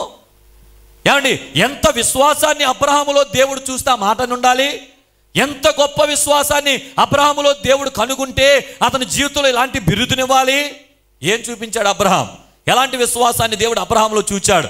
అతని జీవిత ఆరంభం నుండి కొన్ని మాటలు త్వరగా నేను చెప్పి ముగిస్తాను. ఆదికాండం 12వ అధ్యాయానికి వద్దాం. 12వ అధ్యాయం 1వ వచనంలో అబ్రహాము చరిత్ర ప్రారంభమైంది. ఎలా ప్రారంభమైంది? యెహోవా నీవు లేచి నీ దేశము నుండి, నీ బంధువుల యొద్ద నుండి, నీ తండ్రి ఇంటి నుండి బయలుదేరి నేను నీకు చూపించు దేశమునకు వెళ్ళుము. నిన్ను గొప్ప జనముగా చేసి నిన్ను ఆశీర్వదించి నీ నామమును గొప్ప చేదును.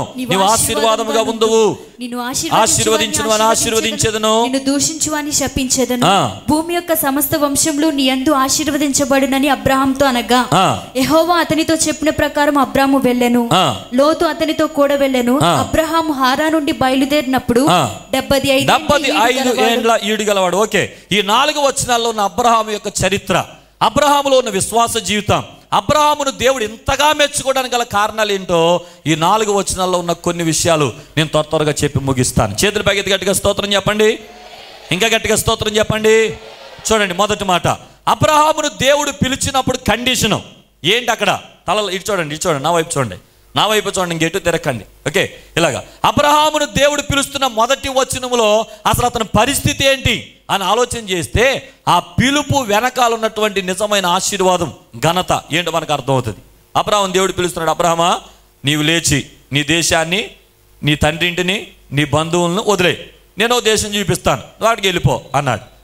అప్పటి వరకు అబ్రహాం పరిస్థితి ఏంటి అని ఆలోచన చేస్తే బైబిల్ పండితులు అబ్రహాము గురించి చెప్పిన కొన్ని మాటలు ఏంటంటే, అబ్రహాము సత్యాన్వేషణలో ఉన్న ఒక వ్యక్తి, అంటే నిజమైన దేవుడు ఎవరో అని కనుక్కోడానికి ఎదుగుతున్నాడట అబ్రహాము. అర్థమైందండి? అప్పటికి ఇంకా అబ్రహాముకు దేవుడు ఎవరో తెలియదు. అతని తండ్రి విగ్రహాలు తయారు చేసేవాడు, అతను కూడా అదే పనిలో ఉండిపోయాడు. కాబట్టి నిజమైన దేవుడు ఎవరో తెలియక, నిజమైన దేవుడు ఉన్నాడా, మాట్లాడతాడా, దేవుని దర్శనాన్ని చూడగలమా అని సత్యాన్వేషణలో ఉన్న ఒక వ్యక్తిగా బైబిల్ పండితులు అబ్రహాముని గురించి అభివర్ణించారు. ఒక మాట, దేవుడు ఎవరితోనో మాట్లాడతాడా అని కొంతమందికి ప్రశ్న. కొంతమంది ఈ డౌట్ వేస్తూ ఉంటారు, దేవుడు ఉంటే ఈ కష్టాలు ఎందుకండి, బాధలు ఎందుకండి, ఈ ఇబ్బందులు ఎందుకు, ఈ కలవరాలు ఎందుకు, ఈ దుఃఖం ఎందుకు, ఇలా అడుగుతారు కొంతమంది. ఒక మాట, దేవుడు ఉన్నాడా అని ప్రశ్నించే వరకు నేను చెప్పే ఒక మాట, దేవుడు ఉన్నాడు, దేవుడు ఉంటే మాట్లాడాలి కదండి, మాట్లాడతాడు. ఎప్పుడో తెలుసా? ఎవరు దేవుని దగ్గరికి వస్తారో వారి దగ్గరికి దేవుడు వస్తాడు. స్తోత్రం కలిగిన గాక. అబ్రహాము దగ్గరికి దేవుడు వెళ్ళటానికి గల కారణం ఏంటి తెలుసా?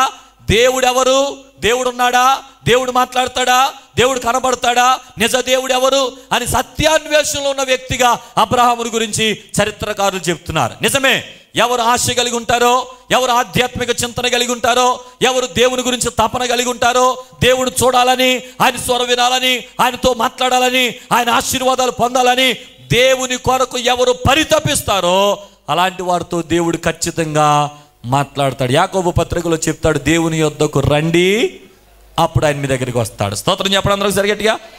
మీకు కొంతమంది వత్తాదులను పరిచయం చేయనా, చాలా వత్తాదులు అనమాట వీళ్ళు. ఎలా ఉంటుంది తెలుసా? దేవుడు ఉన్నాడా, దేవుడు ఉంటే రమ్మనండి. తెలుసా మీకు వీళ్ళు ఎవరిని పిలిచేది? వీళ్ళు చెప్పండి, ఎవరిని పిలుస్తున్నారు వీళ్ళు? దేవుడు ఉంటే రమ్మనండి. ఎవరిని పిలుస్తున్నారు చెప్పండి, ఎవరిని పిలుస్తున్నారు? అయ్య బాబు ఎంత పోటుకెళ్ళండి వీళ్ళు. దేవుడు పిలిచేస్తాడా? దేవుడు ఉంటే రమ్మనండి అంటే వచ్చేస్తాడా? దేవుడు అంటే చిన్న వస్తువు అనుకుంటున్నావా? దేవుడు అంటే నీకు లాంటి చిన్న మనిషి అనుకుంటున్నావా? దేవుడు అంటే అంత చులకన భావన.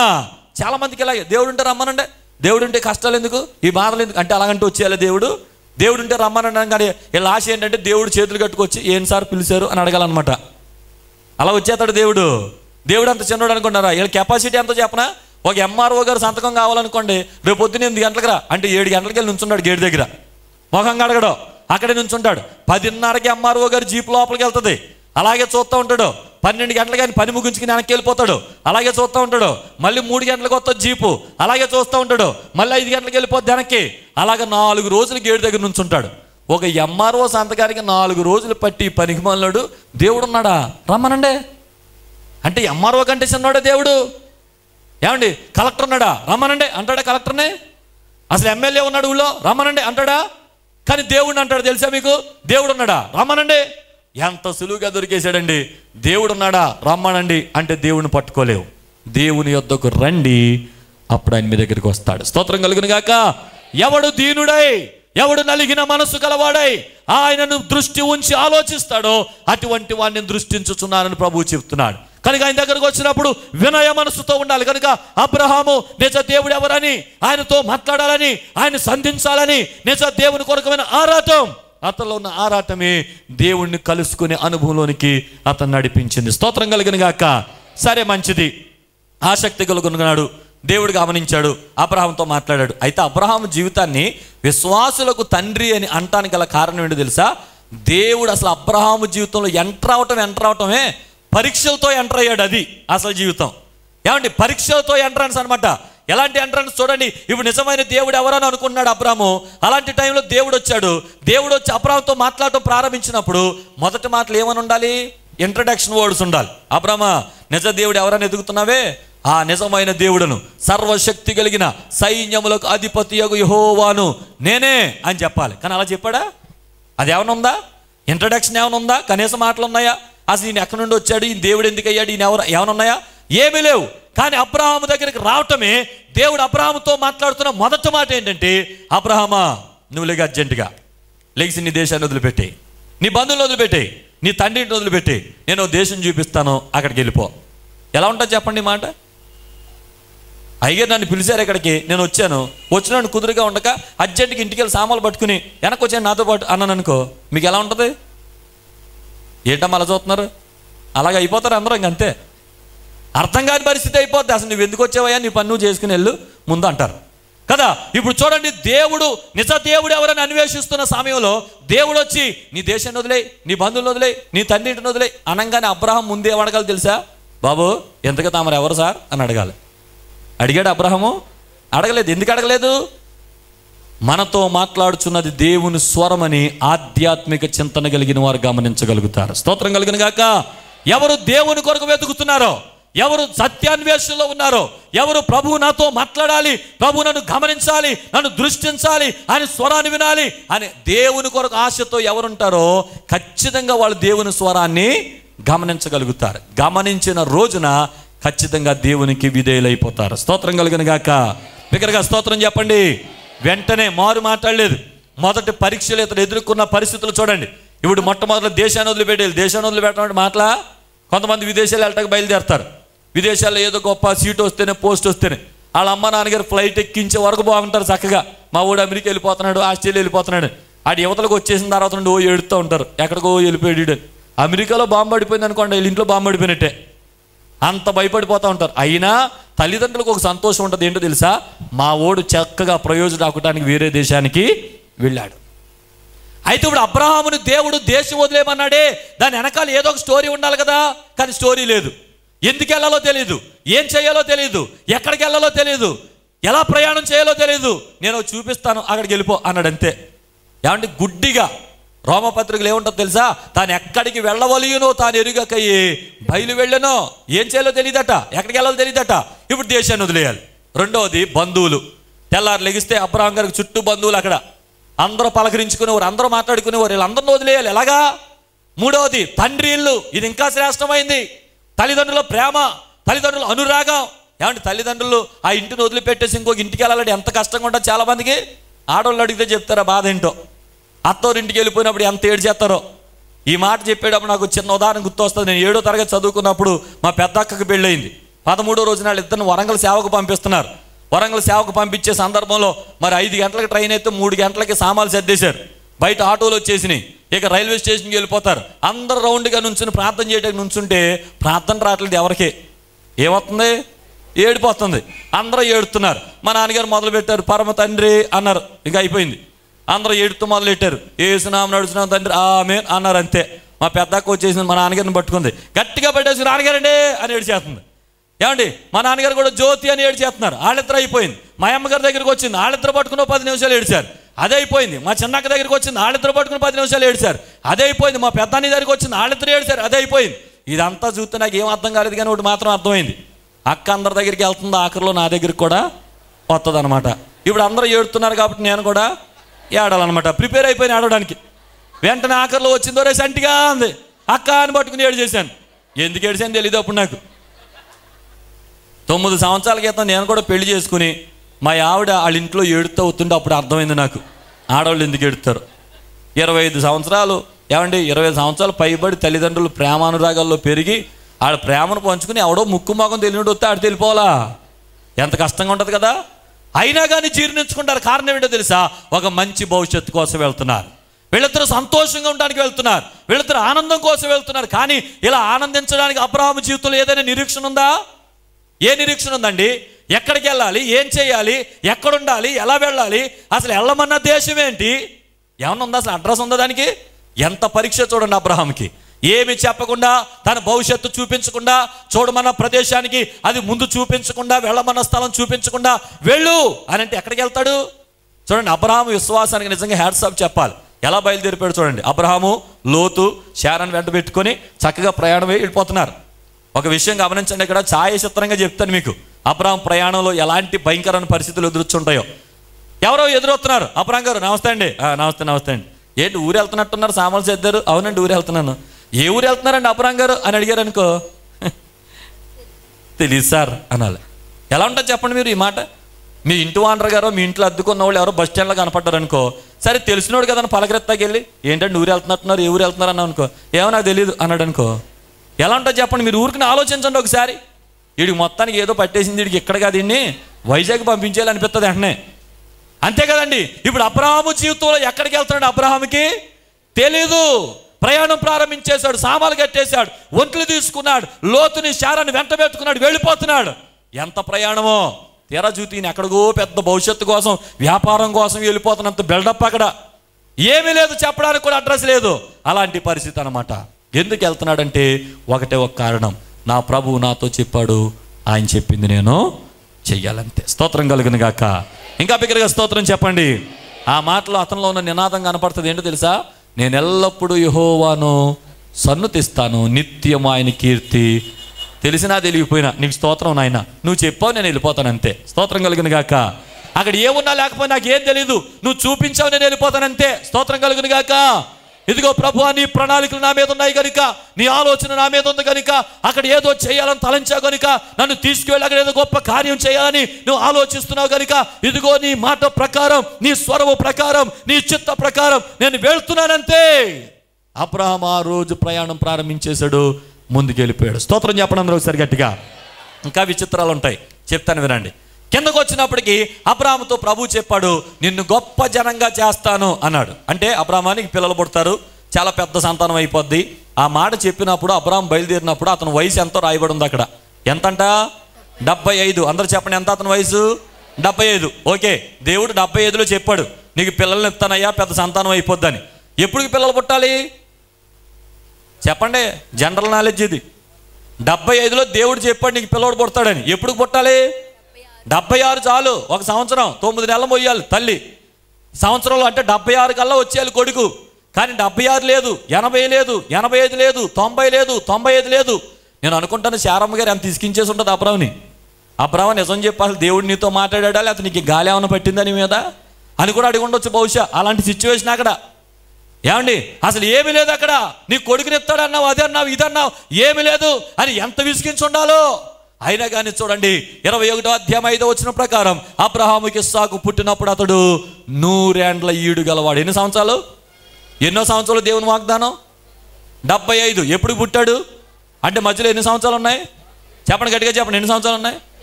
ఏం చేశాడు 25 సంవత్సరాలు? దేవుని మాట కొరకు కనిపెట్టాడు. స్తోత్రం కలుగును గాక. మన జీవితాలు ఎలా ఉంటుందో తెలుసా? పొద్దున్న ప్రార్థన చేసామనుకో, సాయంత్రంగా అయిపోవాలి పని. అవ్వలేదనుకో, పాస్టర్ గారు సరిగ్గా ప్రార్థన చేయడండి మా కోసం. అది పెద్ద డైలాగ్ అనమాట. పాస్టర్ గారు చేయాలంట. ఇంకా కొంతమంది విశ్వాసం ఉంటారు తెలుసా? అయ్యారండి మాకు వచ్చిన సమస్య కోసం ఒక్క 3 రోజులు మా కోసం ఉపవాసం ఉండి ప్రార్థన చేయండి అయ్యారు. వీళ్ళు తినేసి పడుకుంటారంట. మేము ఒక్కొక్క విశ్వాస కోసం 3 రోజులు ఉపవాసం ఉన్నాం అనుకో, ఇలాంటి వాళ్ళు ఒక 60-70 మంది తగిలేరు అనుకో, మా జీవితాలు ఏమైపోవాలి చెప్పండి? 3 రోజులు వద్దు, ఒక్కరోజు ఉపవాసం ఉండన్న వాళ్ళు 365 మంది తగిలేరు అనుకో, మాకు ఏమవ్వలేక. అది కాదండి, ప్రార్థన చేయటం మన వంతు, కార్యం చేయటం. ఈ టీవీ కార్యక్రమాలు వచ్చినప్పుడు చాలా ఫోన్లు వస్తాయి మాకు. ఒక రోజు ఒక ఆయన ఫోన్ చేశాడు, అయ్యారు పలానా పని మీద వెళ్తున్నాను ప్రార్థన చేయండి అన్నాడు. ఫోన్లో ప్రార్థన చేశాను, ప్రభా ఇప్పుడే నీ నామములో అద్భుతం జరిగించిన ఆయన. అయిపోయింది. సాయంత్రం మళ్ళీ 5 గంటలకు ఫోన్ చేశాడు.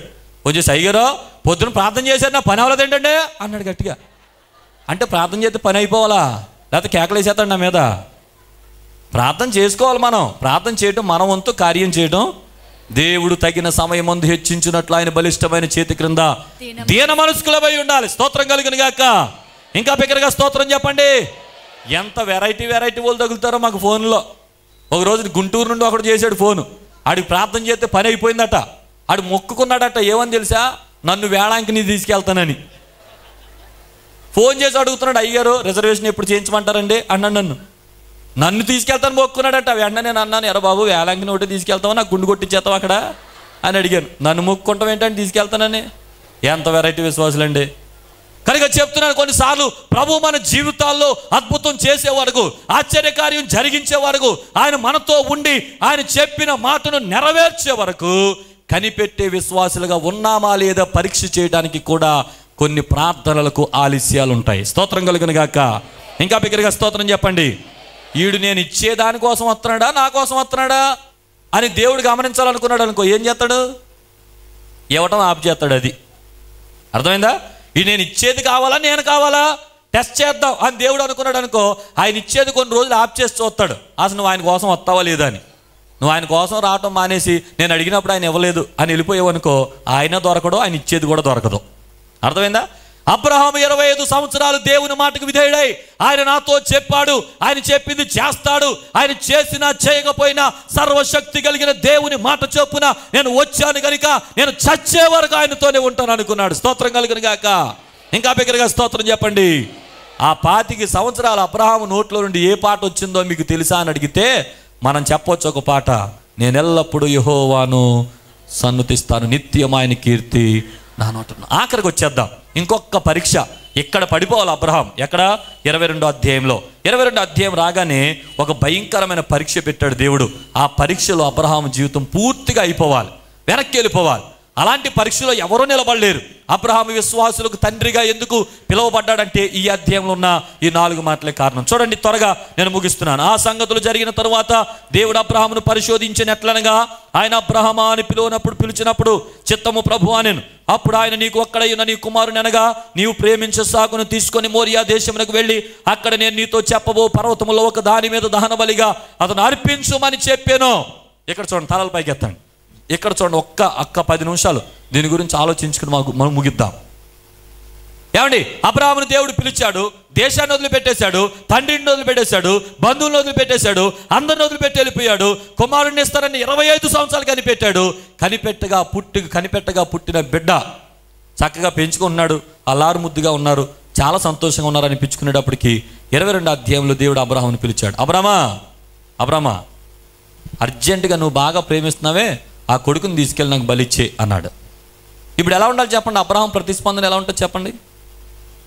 ఎలా ఉంటుంది చెప్పండి? అర్థమైపోయింది కదా. అబ్రహాం తిరగబడిపోవాల్సిన పరిస్థితి అనమాట. అక్కడ ఏమనుకున్నా నువ్వెవరో నాకు తెలీదా? నువ్వు తెలియనప్పుడు నన్ను పిలిస్తే నేను అందరిని వదిలిపెట్టి వచ్చానా? కొడుకుని ఇస్తానని 25 సంవత్సరాలు కనిపెట్టిస్తే అలాగే కనిపెట్టుకుని కూర్చున్నానా? ఇంత త్యాగం నీ కోసం చేస్తే ఇప్పుడు అర్ధంతరంగా తీసుకెళ్ళి బలిచ్చేయమంటావా ఏంటిది అని అడగాల్సిన సందర్భం అనమాట. ఎంత భయంకరమైన పరిస్థితి. దేవుడు అడిగేటప్పుడు కూడా ఒక మాట అన్నాడు, నీవు ప్రేమించుచున్నా. మనకు ప్రేమించేది మనకు దూరం అయితే తట్టుకోగలమా చెప్పండి? ఒక్క ఉదాహరణ చెప్తాను. పువ్వుల మొక్కలు పెంచుకునే అలవాటు ఉంటుంది. ఆ పూల మొక్కలు వేసుకునే వాళ్ళు గులాబీ పువ్వు అలా వచ్చిన వెంటనే బయటకు వచ్చి అబ్బా ఎంత బాగా వచ్చిందని మురిసిపోయి అందరికీ చూపిద్దాం లోపలికి వెళ్తారు తీసుకురాటానికి. అని ఎలా తీసుకొచ్చే లోపల ఒక భయంకరమైన దృశ్యం కనపడదు వాళ్ళకి.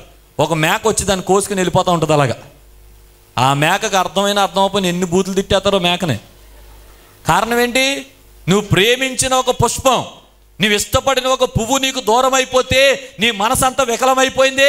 25 సంవత్సరాలు కనిపెట్టగా పుట్టిన ఆ బిడ్డ దేవుడు పట్టుకెళ్ళి బలిచ్చేయమంటే అబ్రహాం హృదయం ఏమైపోవాలి? అబ్రహాము జీవితం ఎలాగుండాలండి? ఆ పరిస్థితులు అబ్రహాం ఏమైపోవాలి? అలాంటి పరిస్థితి అనమాట. అలాంటి పరిస్థితిలో కూడా అబ్రహాము దేవుని మాటకు విధేయుడై, ఆయన నాతో చెప్పాడు, ఆయన చెప్పింది నేను చేస్తాను. స్తోత్రం కలుగును గాక. ఇంకా బిగ్గరగా స్తోత్రం చెప్పండి. 4 మాటలు చూపిస్తాను. ఈ 4 మాటల్లో అబ్రహాం ఏదో ఒక సందర్భంలో వెనక్కి వెళ్ళిపోవాలి. 1వ 3వ వచనం చూడండి. తెల్లవారినప్పుడు అబ్రహాం లేచి తన గాడిద గంత కట్టి తన పని వాళ్ళిద్దరిని తన కుమారుడికి సాగుని వెంట పెట్టుకుని దహన బలి కొరకు కట్టెలు చీల్చి. ఆపండి, ఈ మాట చెప్పండి అందరూ. పొద్దున్న లేచి ఏం చేస్తున్నాడంట? కట్టెలు చీల్చి. అందరూ చెప్పండి, ఏం చేస్తున్నాడు పొద్దున్నే? దేనికి చీల్స్తున్నాడు కట్టెలు? చెప్పండి, దేనికి చీలుస్తున్నాడు? దహన బలి కోసం. అక్కడ పడుకోబెట్టి ఆ కట్టెల మీద కొడుకుని పడుకోబెట్టి చేతులారా 2 మొక్కలు ఇచ్చేయాలి. ఏమండి, ఈ కట్టెలు చీలుస్తున్నప్పుడు అబ్రహాముకు తెలియదా ఎందుకు కట్టెలు చీలుస్తున్నాడో? తెలీదా? మరి తెలిసి ఎలా చేయగలుగుతున్నాడండి? ఒక్క మాటలో ఆలోచించాలంటే ఆ కట్టెలు చీల్స్తున్నప్పుడు కట్టెలు చీల్చడం కాదు కానీ తన కుమారునే చీల్చినంత వేదన గుండెల్లో ఉంది అబ్రహాముకి. ఈ కట్టెలు చీలుస్తున్నాను, ఈ కట్టెలు పేరుస్తాను, ఈ కట్టెల మీద నా కొడుకును పడుకోబెడతాను, ఇవన్నీ మనసులోకి వస్తుంటే అబ్రహాం ఎలా చేయగలడా పని? ఏమండి, ఆ కట్టెలు చీల్స్తున్నప్పుడు గుర్తొస్తున్న ఆ దృశ్యాలను చూచిన వాడై అబ్రహాము కట్టెలు దూరంగా ఇసిరేయాలి. ప్రభువా క్షమించు నాయనా, ఈ కట్టెల మీద నా కొడుకును పడుకోబెట్టి బలి ఇవ్వాలా? నా వల్ల అవుతా తండ్రి, నన్ను క్షమించు నాయనా అని మాట్లాడాల్సిన సందర్భం. కానీ కట్టెలు చీలుస్తూనే తన మనసులో ఉన్న మాట ఏంటో తెలుసా? నేను ఎల్లప్పుడూ యెహోవాను సన్నుతిస్తాను, నిత్యం ఆయన కీర్తి నా నోట ఉంటుంది. ఆయన నాతో చెప్పాడు, ఆయన చెప్పింది నేను చేస్తాను. స్తోత్రం కలుగును గాక. ఇంకా బిగ్గరగా స్తోత్రం చెప్పండి. రెండవ మాట 4వ వచనంలో, 3వ నాడు అబ్రాహాము కన్నులెత్తి దూరము నుండి ఆ చోటు చూచి. ఎన్నో రోజు? అందరూ చెప్పండి, ఎన్నో రోజు అంటే ఎన్ని రోజులు నడిచాడు అబ్రాహాము? చెప్పాలమ్మా, చెప్పండి, ఎన్ని రోజులు నడిచాడు అబ్రాహాము? దేనికి నడిచాడు 3 రోజులు? దేనికి నడిచాడండి? ఏదైనా ఒక లాభం ఉందంటే లాభం కోసం నడిచాడా? పూర్వం కాశీ మజల కథలు ఉండేవి. ఏమంటే 7 కొండలు దాటేళ్ళు, 7 కొండ మీద చెట్టు ఉంటుంది, చెట్టు మీద అట్టపెట్టు ఉంటుంది, అట్టపెట్టులో సీసా ఉంటుంది, సీసాలో పురుగు ఉంటుంది, అని పట్టుకో అన్ని సాధ్యం అయిపోతాయి అని కథలు రాసేవాడు ఇది వరకు. అలాంటి కథలు ఉన్నట్టు అన్ని సాధ్యం అయిపోయేది అయితే 7 కొండలు కాదు 14 కొండలు దాటినా ప్రయోజనం ఉంది. కానీ ఇప్పుడు అబ్రాహాము 3 దినాలు నడుస్తున్న ఈ నడక వెనకాల అతనికి ఉన్నది లాభం కాదు, అతడు ప్రేమించిన ఏకైక కుమారుని చేతులారా బలివ్వాలి. ఒక మాట గుర్తు తెచ్చుకోండి, ఈ 3 దినాలు నడుస్తున్నప్పుడు నడకలో అబ్రాహాముకి ఇస్సాకు గుర్తు రాలేదా? ఏమండి, ఇస్సాకు పెట్టిన ముద్దులు జ్ఞాపకానికి రాలేదా? ఇస్సాకు మాట్లాడిన అల్లారు ముద్దు మాటలు తండ్రికి గుర్తుండవా? ఆలస్యంగా పుట్టాడేమో, ప్రేమగా పెంచుకుంటున్న అతని కొడుకు యొక్క పలుకులు, అతని కొడుకు యొక్క చేష్టలు, అతని కొడుకు సహాయపడిన ఆ యొక్క చిన్న చిన్న పనులు అబ్రాహాం గుర్తుండవా? ఎలా మనస్కరించిందండి? ఎలా మనసు చంపుకోగలడు? ఆ 3 దినాలు నడిచిన నడకలో అబ్రాహాముకి ఇస్సాకు గుర్తొస్తున్నప్పుడు నేను అంటాను, ఒక మనిషిగా ఒక రోజు తర్వాత ఆగిపోవాలి అబ్రాహాము. ప్రభువా, ఒక రోజు నడిచాను కానీ ఇక నా వల్ల అవట్లేదు నాయన, ఎంత ప్రేమించిన నా కొడుకుని చేతులారా బలి ఇవ్వటం నాకు సాధ్యం కావట్లేదు నాయన, నన్ను క్షమించు నాయన అనాలి అబ్రహాము. కానీ 3 దినాల నడకలో ఒక్క మాట కూడా అబ్రహాం ఎదురు చెప్పలేదు. ఆయన నాతో చెప్పాడు, ఆయన చెప్పింది నేను చేస్తాను. అతని గుండెల్లో ఉన్న పాట అదే, నేను ఎల్లప్పుడూ యెహోవాను సన్నుతిస్తాను. కష్టమైన, నష్టమైన, ఇరుకులైన, ఇబ్బందులైన నా కొడుకుని చేతులారా బలిమ్మన్న పరిస్థితి వచ్చినా, నేను ప్రేమించేది నాకు దూరం అయిపోయినా, నేను ప్రేమించేది నా చేతులారా నేనే విడిచిపెట్టుకోవాల్సిన పరిస్థితి వచ్చినా నా దేవుణ్ణి మాత్రం నేను విడిచిపెట్టను. 3వ సందర్భం 7వ వచనానికి వచ్చినప్పటికీ ఆ ఇస్సాకు తండ్రిని పిలుస్తున్నాడు. డాడీ, మనం ఎందుకు వస్తున్నామో నాకు అర్థమైంది డాడీ. నీ చేతిలో కట్టెలు ఉన్నాయి, నిప్పులు ఉన్నాయి, ఈ సిచ్యువేషన్ అంతా చూస్తుంటే మనం బలి కోసం వెళ్తున్నాం అనే సంగతి నాకు అర్థమైంది. కానీ ఒక్క డౌట్ ఉండిపోయింది డాడీ, నాకు ఒక్క అనుమానం ఉండిపోయింది. చేతిలో కట్టెలు ఉన్నాయి, నిప్పులు ఉన్నాయి, కానీ దహన బలికి గొర్రె పిల్ల ఏది?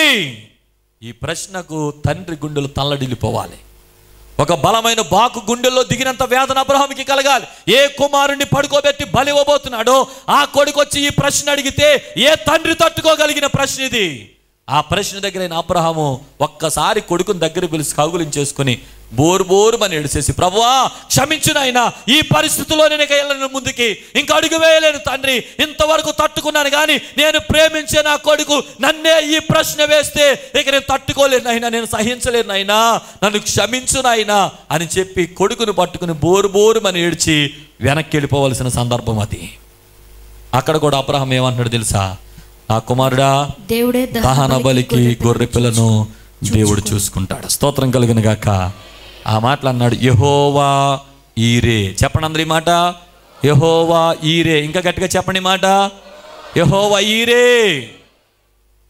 ఒక క్రైస్తవుడు విశ్వాస జీవితంలో అడుగులు ముందుకేస్తున్నప్పుడు శ్రమలు కలిగితే నోరు తెరిచి మాట్లాడకూడదు. మనం జాగ్రత్తగా వినండి, నోరు తెరిచి ఒక్క మాట కూడా మాట్లాడకూడదు. ఏదైనా మాట్లాడాల్సి వస్తే ఒక్క మాటే మాట్లాడాలి. అదేంటో తెలుసా? యెహోవా ఈరే. స్తోత్రం కలుగును గాక. ఇంకా గట్టిగా స్తోత్రం చెప్పండి. కాబట్టి చూడండి, యెహోవా ఈరే, ఆయన చూసుకుంటాడయ్యా అని చెప్పి కొడుకుని తీసుకెళ్ళిపోయాడు, పడుకోబెట్టేశాడు. ఇంకా ఆఖరి పరిస్థితి ఏంటో తెలుసా? కత్తి పైకి ఎత్తేసాడు. ఎంత సమయం కావాలి? కుమారుడు 2 ముక్కలు అవడానికి ఎంత సమయం కావాలి?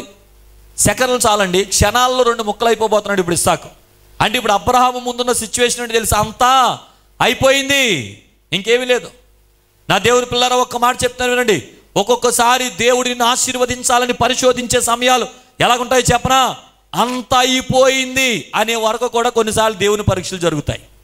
అంత అయిపోయిందండి, ఇంకేమి లేదు, ఆ వ్యక్తికి లేడు మనకి, ఆ వ్యక్తికి లేదు మనకి, మనం ప్రేమించేది మనకు లేదు, అంత దూరం అయిపోయింది, అంత అయిపోయింది అనే వరకు దేవుడు కొన్నిసార్లు మనం పరిశోధిస్తాడు, కానీ అంతా మాత్రం ఆయన అవనివ్వడు. స్తోత్రం కలుగును గాక. ఇంకొక మాటలో చెప్పాలంటే దేవుడు పరిశోధిస్తే కొన్నిసార్లు కత్తె పైకెత్తే వరకు పరిశోధిస్తాడు, కానీ కత్తె మాత్రం మీదకి పడనివ్వడు. స్తోత్రం కలుగును గాక. ఇంకా బిగ్గరగా స్తోత్రం చెప్పండి. అప్పుడు వరకు ఏంటంటే పరిశోధన, కత్తె పైకెత్తే సంగడికి అంత అయిపోయింది, ఎందుకు వచ్చిన కూడా కత్తికి పడేసి వెళ్ళిపోతాడేమో అబ్రాహాం. ఒకవేళ అక్కడైనా కొడుకుని పట్టేసుకుని లేపుకుని తీసుకెళ్ళిపోతాడేమో. దేవుని పరిశోధన చూడండి. నేను కావాలా, కొడుకు కావాలా? నేను కావాలా, ఇస్సాకు కావాలా? నా మాట మీద నిలబడతాడా, ఇస్సాకును ప్రేమిస్తాడా? నా మాటను గౌరవిస్తాడా, తన కొడుకును ప్రేమించుకుంటాడా? కొన్నిసార్లు దేవుణ్ణి ఎలా ప్రేమిస్తున్నావో పరిశీలించడానికి దేవుడు చేసే కొన్ని కార్యాలు, నీకు ప్రేమించే వాటిని కొన్నిసార్లు ఆయన దూరం చేస్తాడు. నువ్వు ప్రేమించే వాటిని నీ చేతులారా విడిచిపెట్టుకోవాల్సిన పరిస్థితులు కొన్నిసార్లు వస్తాయి. నువ్వు ప్రేమించే వాటిని నీ కళ్ళ ముందే పోగొట్టుకునే కొన్ని ఘోరమైన పరిస్థితులు కలుగుతాయి. అలాంటి పరిస్థితుల్లో ఒక నిజమైన విశ్వాసిగా నీ నోటంటూ వచ్చే పాట ఏంటి? నీ హృదయంలో వచ్చే మాట ఏంటి? నేను ఎల్లప్పుడూ యెహోవాను సన్నుతిస్తాను, నిత్యం ఆయన కీర్తి నా నోట నుండి నిన్నే మాట చెప్పగలుగుతున్నావా? ఆ మాటతోనే ప్రభుని ఆరాధించగలుగుతున్నావా? సంతోష సమయాల్లో, నీకు అన్ని ఉన్న సమయాల్లో, దేవుడు ఆశీర్వదించిన సమయాల్లో, ఉన్నతమైన స్థితి ఇచ్చిన సమయాల్లో ఏ రీతిగా దేవుడు గొప్పడని చెప్పావో, ఒకవేళ నీ జీవితంలో అన్ని కోల్పోయినప్పుడు, సర్వమును పోగొట్టుకున్నప్పుడు, ఆరోగ్యం పోయినప్పుడు, ఐశ్వర్యం పోయినప్పుడు, సొంత వారు తోసివేసినప్పుడు, దేవుని కొరకు అన్ని పోగొట్టుకునే పరిస్థితులు వచ్చినప్పుడు ఆ సమయంలో కూడా చెప్పగలుగుతున్నావా? నీతోనే ఉంటాను నాయనా, నాకెవరున్నా లేకపోయినా పర్వాలేదు, నేను ఎల్లప్పుడూ నీతోనే ఉంటాను తండ్రి, ఆ మాట చెప్పగలుగుతున్నావా? ఈరోజున దేవుడు నీ దగ్గర నుండి కోరుతున్న మాట అది. ఒక నిజమైన ఆరాధికుడిగా, ఒక నిజమైన విశ్వాసిగా, ఒక నిజమైన దేవుని బిడ్డగా ఈ రాత్రి ప్రభు నీ దగ్గర నుండి కోరుతున్న అంశం ఏంటంటే అదే. ఇందువలన అబ్రహాము నాకు భయపడి వాడిని అర్థమైంది అంటాడు దేవుడు అబ్రహాముని గురించి. అందుకే అబ్రహాముని విశ్వాసులకు తండ్రిగా చేశాడు. ఈ రోజున ఈ విశ్వాస జీవితంలో నిన్ను ఒక దేవుని కొరకై ప్రత్యేక సాక్షిగా, ఒక సాధనంగా, నీవు దేవునికి ఇష్టమైన పాత్రగా నిన్ను దేవుడు చేయాలి అనుకుంటున్నప్పుడు రాజమార్గం, పూల మార్గం వేసి నడిపించడు ఆయన. ముళ్ళబాట ఏర్పాటు చేసిరా అంటాడు, వెళ్ళగలవా? కష్టాలు చూపించరా అంటాడు, వెళ్ళగలవా? వెళ్ళడానికి సిద్ధంగా ఉన్నావా? శ్రమల్లో, కష్టంలో, శోధనలో, ఇరుకుల్లో, ఇబ్బందుల్లో నా ప్రభు ఉంటే నాకు చాలు, నా దేవుడు ఉంటే నాకు అదే చాలు, ఈ లోకంలో ఏమున్నా లేకపోయినా నా దేవుడి సన్నిధి ఉంటే, ఆయన సన్నిధి ఉంటే, ఆయన మహిమ ఉంటే, ఆయన శక్తి ఉంటే, ఆయన మాట ఉంటే, ఆయన ఆరాధించే స్థలం ఉంటే నాకు అదే చాలు అని చెప్పగలిగే ఆధ్యాత్మిక స్థితి ఉందా? ఈ రోజున ప్రభు నీ దగ్గర నుండి అది కోరుతున్నాడు. ఈ పాట నీ జీవితానికి ఒక నినాదంగా మారాలని ప్రభు ఆశపడుతున్నాడు. ఒక మాట అడుగుతున్నాడు, అన్ని వేళలా ఆరాధించే నిజమైన ఆరాధికుడివేనా? నేను ఎల్లప్పుడూ యెహోవాను సన్నుతిస్తాను, నిత్యం ఆయన కీర్తి నా నోట ఉంటుంది. మీరు ఒకవేళ అడగొచ్చు, ఏమండి ప్రభు సన్నిధికి వస్తే అన్ని ఆశీర్వాదాలు ఉంటాయంటారు, మీరు ఇలాంటి మాటలు చెప్తారు ఏంటండి, ఎంత బాధపడాల్సిన అవసరం ఉందా ప్రభు దగ్గరికి వచ్చినప్పుడు అంటారేమో. దానికి ముగింపులో ఒక మాట చెప్పి నేను ముగిస్తున్నాను. నీవు నేను ఈరోజు ఇంత సంతోషంగా కూర్చుని ఆరాధించడానికి గల కారణం ఏంటో తెలుసా? ఒక వ్యక్తి మన కోసం సమస్తాన్ని నష్టపోయాడు. ఒక వ్యక్తి మన కోసం సమస్తాన్ని నష్టపోయాడు. ఒక్కసారి అటు వైపు చూడు. నీకు కలిగిన శ్రమలో నువ్వు పోల్చుకోవాల్సి వస్తే అక్కడ పోల్చుకో. ఆ ప్రభువు దగ్గరకు వచ్చి ఒక మాట చెప్పు, ప్రభువా నీ శ్రమలతో పోలిస్తే నా శ్రమలు శ్రమలే. ఆ మాట అనుకోగలిగితేనే విశ్వాస జీవితంలో నిలబడగలుగుతా. నువ్వు పడిన శ్రమలేంటి?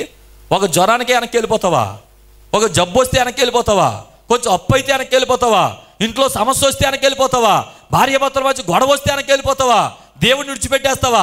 ఇంతంత చిన్న చిన్న శ్రమలకి వెనక్కి వెళ్ళిపోతున్నావే. ఒకసారి నీ కొరకు సిలువలో ఆయన పొందిన గాయాలు, ఆయన నీ కొరకు తిన్న దెబ్బలు, ఆయన నీ కొరకు చిందించిన రక్తము, ఆయన పొందినటువంటి వేదన, ఆయన చేసిన త్యాగము మర్చిపోతున్నావా? ఒక క్షణంలో మర్చిపోతున్నావా? ఆయన చేసిన త్యాగాన్ని అంత సులువుగా ఎలా మర్చిపోగలుగుతున్నావు? ఆ మనసు ఎలాగొస్తుంది నీకు? ఈరోజు ఇంత సంతోషంగా, ఇంత ఆనందంగా ఆరాధిస్తున్నానంటే నా ప్రభువు ఇదిగో నా కొరకు చిందించిన రక్తం, ఆయన కొరకు పొందిన గాయాలు, ఆయన కొరకు చేసిన త్యాగం. ఒక నిజమైన విశ్వాసిగా ఉంటే గనుక వెంటనే నీ కళ్ళు ముందుకై గుర్తుకు రావాలి. ఆయన నీ కొరకు మనిషిగా మారి భూమి మీదకి వచ్చిన త్యాగం జ్ఞాపకానికి రావాలి. ఎంత అద్భుతమైన ప్రేమ, ఎంత ఆశ్చర్యకరమైన ప్రేమ! మనుషులు ఎవరు ఇవ్వని ఒక గొప్ప ప్రేమను నీపై కనబరిచి ఆయన ఎంత త్యాగం చేస్తే ఆ ప్రేమను క్షణాల్లో ఎలా వదిలిపెట్టేస్తున్నావు సోదరి? నీ కలిగిన శ్రమ వైపు ఒక్కసారి దేవుని శ్రమలు దృష్టించలేకపోతున్నావా?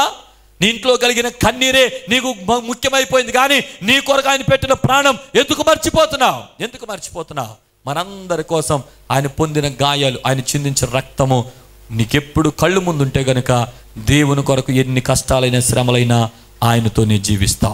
అలాంటి అనుభవాన్ని చూచిన అపోస్తలుడైన పౌలు అంటాడు, నా మట్టుకైతే బ్రతుకుట క్రీస్తే, చావైతే నాకు లాభం. కళ్ళు ముందు ఆయన పెట్టుకుంటే, కళ్ళు ముందు ఆయన చూస్తే ఆయనని సొంతోడుగా చేసేసుకుంటే, నీ సొత్తుగా చేసుకుంటే, నేను ఎల్లప్పుడూ ఆయనతోనే ఉంటాను, నిత్యం ఆయన కీర్తి నా నోటన ఉంటుంది. ప్రజలందరి కోసం ఎలా చనిపోయాడు ఆయన, ఎలా చనిపోయాడు. మనందరము ఆజ్ఞాతికరమే పాపంలో వచ్చి జీతం నరకమని నరకాగ్నిలోనికి వెళ్ళిపోవడానికి సిద్ధంగా ఉంటుండగా తన ప్రియమైన కుమారుడిని పంపించి ఆ తండ్రి ఆ కుమారుడు పడుతున్న వేదనను చూసి ఆయన ఎంత తల్లడిల్లిపోయాడు, ఆయన ఎంత వేదన చెందాడు, ఆయన ఎంత దుఃఖం పడ్డాడు. ఏమండి, ఆ కుమారుడు తండ్రి మాట మీద భూమి మీదకి వచ్చి ఆయన మన కొరకు గాయపరచబడతా వాళ్ళెంత వేదన చెందాడు, ఆయన ఎంత దుఃఖపడ్డాడు, ఎంత శ్రమ అనుభవించాడు. ఒక మనిషి త్యాగము నీ జీవితానికి సంతోషం ఇచ్చింది. ఒక మనిషి చిందించిన రక్తమే ఈ సంతోషానికి కారణంగా చేసింది. ఒక తండ్రి కుమారుడు ఒక రైలు పట్టాల దగ్గర గడ్డి ఈ గొర్రెలు మేపుకుంటూ ఉన్నారు. ఆ సమయంలో తండ్రికి ఒక సీన్ కనపడింది. అదేంటంటే రైలు పట్టాలు ఇరిగిపోయినాయి, ట్రైన్ వచ్చేస్తుంది, చాలా దూరంలో ట్రైన్ కనపడింది. తండ్రి కొడుకుని పిలిచి చెప్తున్నాడంట, కుమారుడా, అరే నానా, ఇక్కడ పట్టాలు దిగిపోయినాయి, ఇలా ట్రైన్ వచ్చేస్తుంది, నువ్వు ఎలాగైనా ముందుకెళ్ళి ఆపు, ఒక కర్ర కానీ ఒక గుట్ట కానీ పట్టుకొని ఆ ట్రైన్ ఆగమని చెప్పు. ఒకవేళ ట్రైన్ వచ్చిందంటే ఈ పట్టాల మీద పడిపోయి ఇదిగో కింద పడిపోతుంది, చాలా మంది చచ్చిపోతారా అని తండ్రి కేకలేసి చెప్తున్నాడంట కొడుక్కి. ఆ కొడుకు చాలా ముందుకు పరిగెత్తాడు.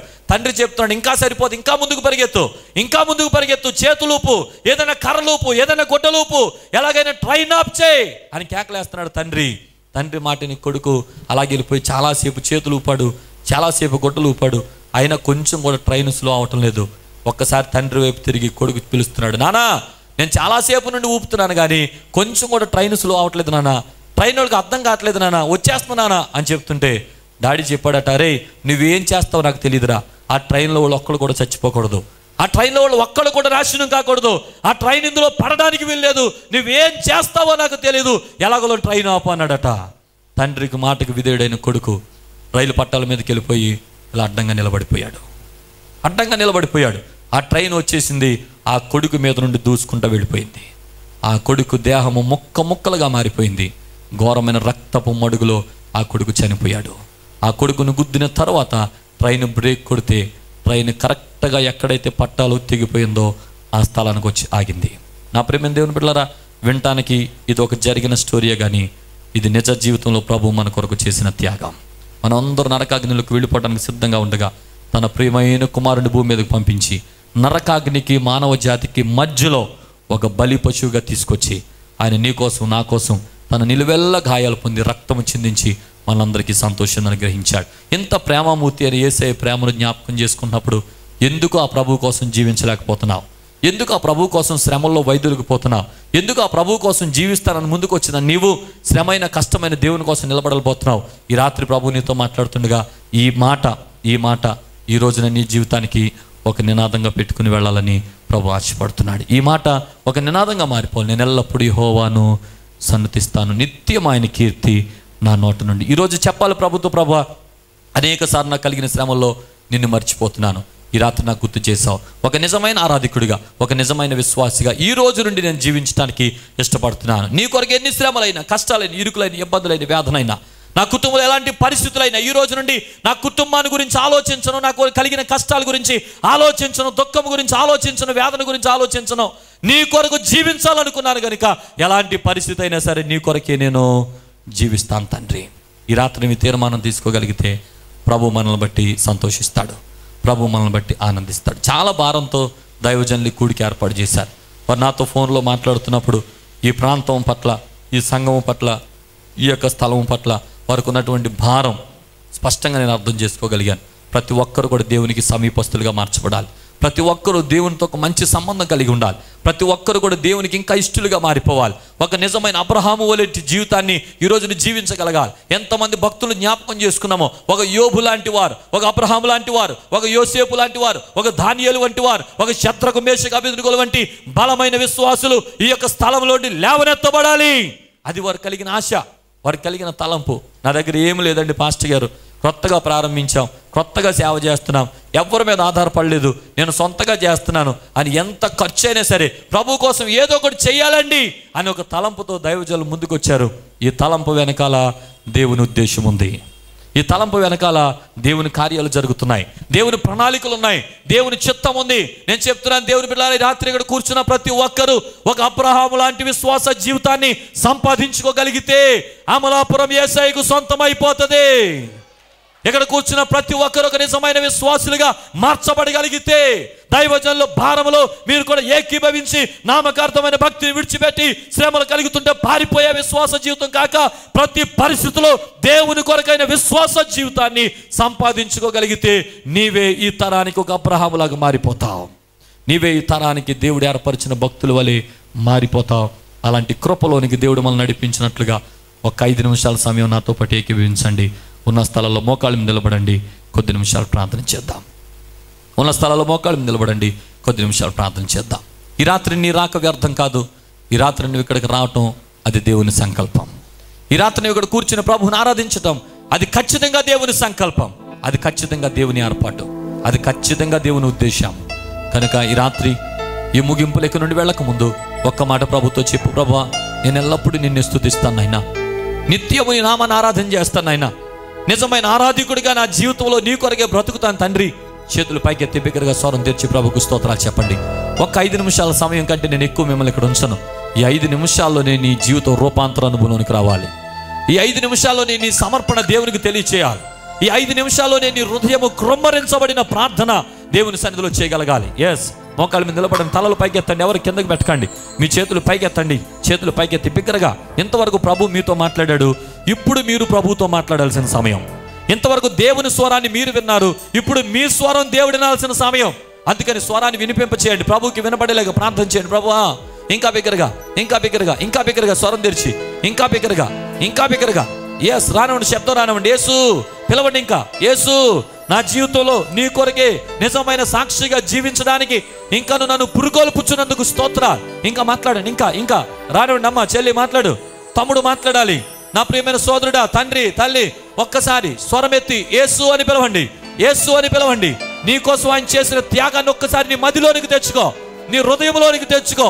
ఒక్కసారి నీ పట్ల ఆయన కలిగిన ప్రణాళికలు, నీ పట్ల ఆయన కలిగిన సంకల్పం మర్చిపోవద్దు, మర్చిపోవద్దు.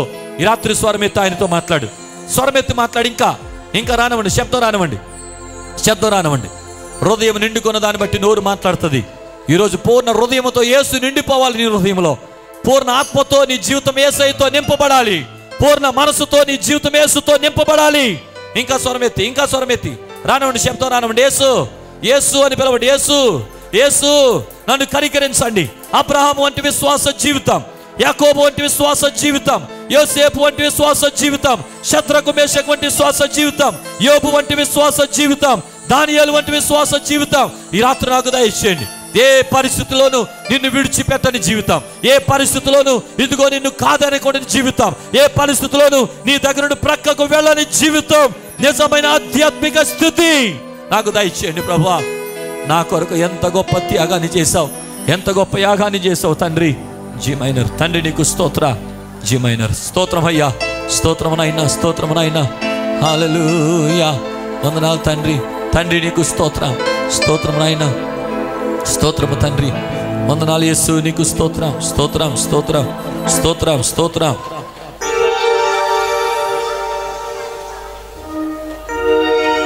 స్తోత్రం. నేనేమైనా ప్రభువా నిన్ను స్తుతిస్తాను, నాకేమున్నా ప్రభువా నీకే అర్పిస్తాను.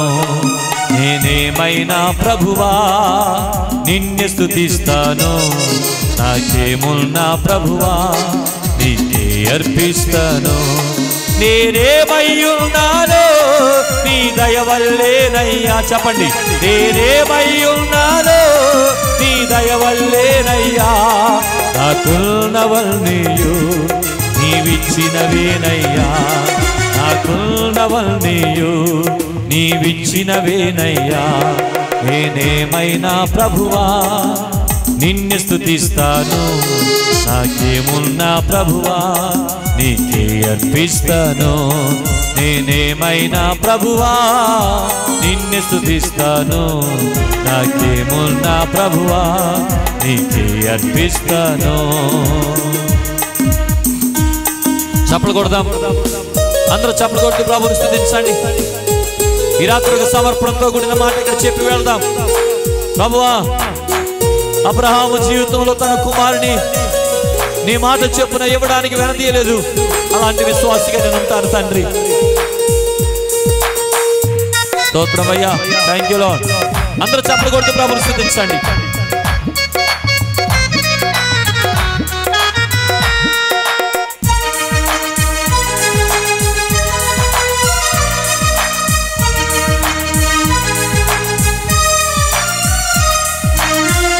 లేక లేక వృద్ధాప్యమందు ఏకైక కుమారుని ఇచ్చింది నీవే.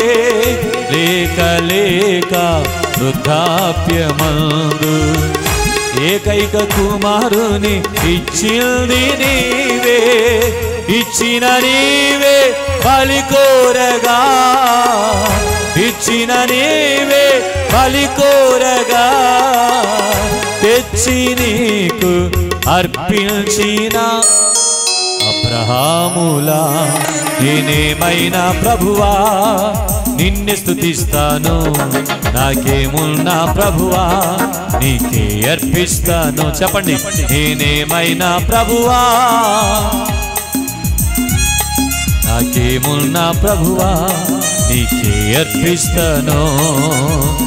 సర్వము పోయిన శరీరం కుల్లిన నాను వారే వెలివేసిన, సర్వము పోయిన శరీరం కుల్లిన నాను వారే వెలివేసిన, ఆప్తులంతా శత్రువులైనా, ఆప్తులంతా శత్రువులైనా అంతము వరకు సహించిన ఆయోబులా నేనేమైనా ప్రభువా నిన్ను స్తుతిస్తాను. నాకేమున్నా ప్రభువా నీకే అర్పిస్తాను. నేనేమైనా ప్రభువా నిన్ను స్తుతిస్తాను. నాకేమున్నా ప్రభువా నీకే అర్పిస్తా. అందరూ చెప్తాం.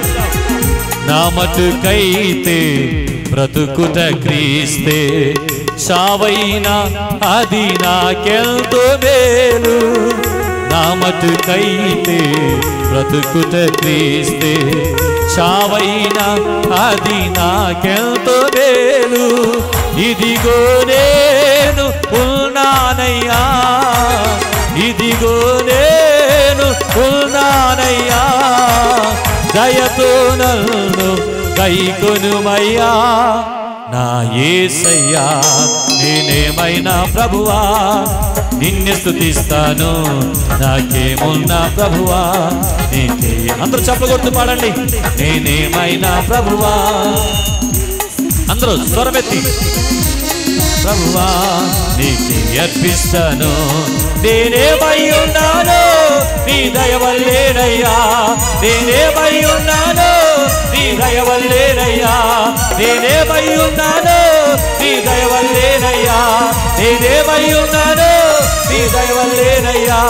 నాకున్నవన్నీయు నీవిచ్చినవేనయ్యా, నాకున్నవన్నీయు నీవిచ్చినవేనయ్యా, నాకున్నవన్నీయు నీవిచ్చినవేనయ్యా, నాకున్నవన్నీయు నీవిచ్చినవేనయ్యా. నేనేమైనా ప్రభువా నిన్ను స్తుతిస్తాను. నాకేమున్నా ప్రభువా నీకే అర్పిస్తాను. చేతులు పైకెత్తి, చేతులు పైకెత్తి గట్టిగా చప్పలు కొడుతూ యేసయ్యా నీ కొందనాలని చెప్పండి. అందరు గట్టిగా యేసయ్యా నీ కొందనాలని చెప్పండి. యేసయ్యా నీ కొందనాలని చెప్పండి. యేసయ్యా నీ కొందనాలు. ఇంకా బిగ్గరగా, ఇంకా బిగ్గరగా మన స్వరాలు ప్రభుకి వినపడిద్దాం. మన స్వరాలు ప్రభుకి వినపడిద్దాం. ప్రభువా ఈ రాత్రి నాతో మాట్లాడినట్లుగా నేను ఏమైనా సరే నీతోనే జీవిస్తాను అయినా. నేను ఎల్లప్పుడూ యెహోవాను సన్నిధిస్తాను. నిత్యమైన కీర్తన రోతనుడునని స్వరమెత్తి ప్రభుని స్తుతిద్దాం. మైనర్ స్తోత్రం. హల్లెలూయా, హల్లెలూయా. నీ మాట చాలు తండ్రి, నీ చూపు చాలునైనా. నేను జీవించినంత కాలం నీ తోడుంటే నాకు అదే చాలు, నీ నేడుంటే నాకు అదే చాలు యేసయ్యా. ఇంకా స్వరమెత్తి మన సమర్పణ ప్రభుతో చెబుదాం. మన స్వరమెత్తి మన సమర్పణ ప్రభుతో చెబుదాం. రిబాబా బాబా శిఖరదరి అందరసే, రుబాబా బాబా శిఖరదరి అందరసి. చప్పలు కొడుతూ ప్రభుని స్తుతించండి. చప్పలు కొడుతూ ప్రభుని స్తుతించండి. స్వరమెత్తి ప్రభుని స్తుతించండి. యేసు నీ కొందనాలు, యేసు మీ కొందనాలు, యేసు మీ కొందనాలు. హల్లెలూయా హల్లెలూయా. నీ మాట చాలయ్యా, నీ చూపు చాలయ్యా, నీ తోడు చాలయ్యా, నీ నీడ చాలయ్యా. నీ మాట చాలయ్యా, నీ చూపు చాలయ్యా, నీ తోడు చాలయ్యా, నీ నీడ చాలయ్యా. నీ ఉంటే నాకు చాలు యేసయ్యా, నీ వెంటే నేను ఉంటానేసయ్యా. నీ ఉంటే నాకు చాలు యేసయ్యా, నీ వెంటే నేను ఉంటానేసయ్యా. ఆఖరిగా అందరూ చెప్దాం స్వరమెత్తి. నీ మాట చాలయ్యా, నీ చూపు చాలయ్యా, నీ తోడు చాలయ్యా, నీ నీడ చాలయ్యా. నీ మాట చాలయ్యా, నీ చూపు చాలయ్యా, నీ తోడు చాలయ్యా. నీ అందరూ స్వరమెత్తి చెప్పండి. నీ మాట చాలయ్యా. హల్లెలూయా హల్లెలూయా.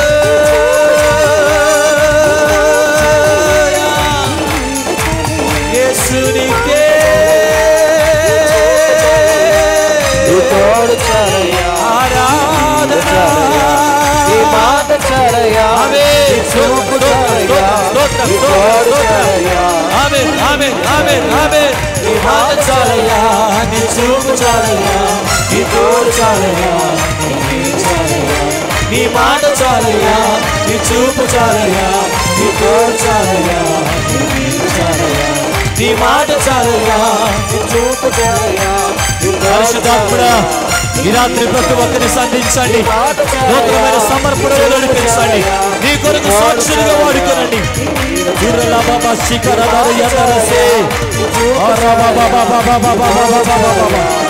నీ కొరకు జీవించేవారిని, నీ కొరకు జీవించేవారిని ఈ స్థలం నుండి మీరు లేవనెత్తండి ప్రభువా. నీ కొరకు శక్తి కలిగిన వారిని లేవనెత్తండి. నీ మాట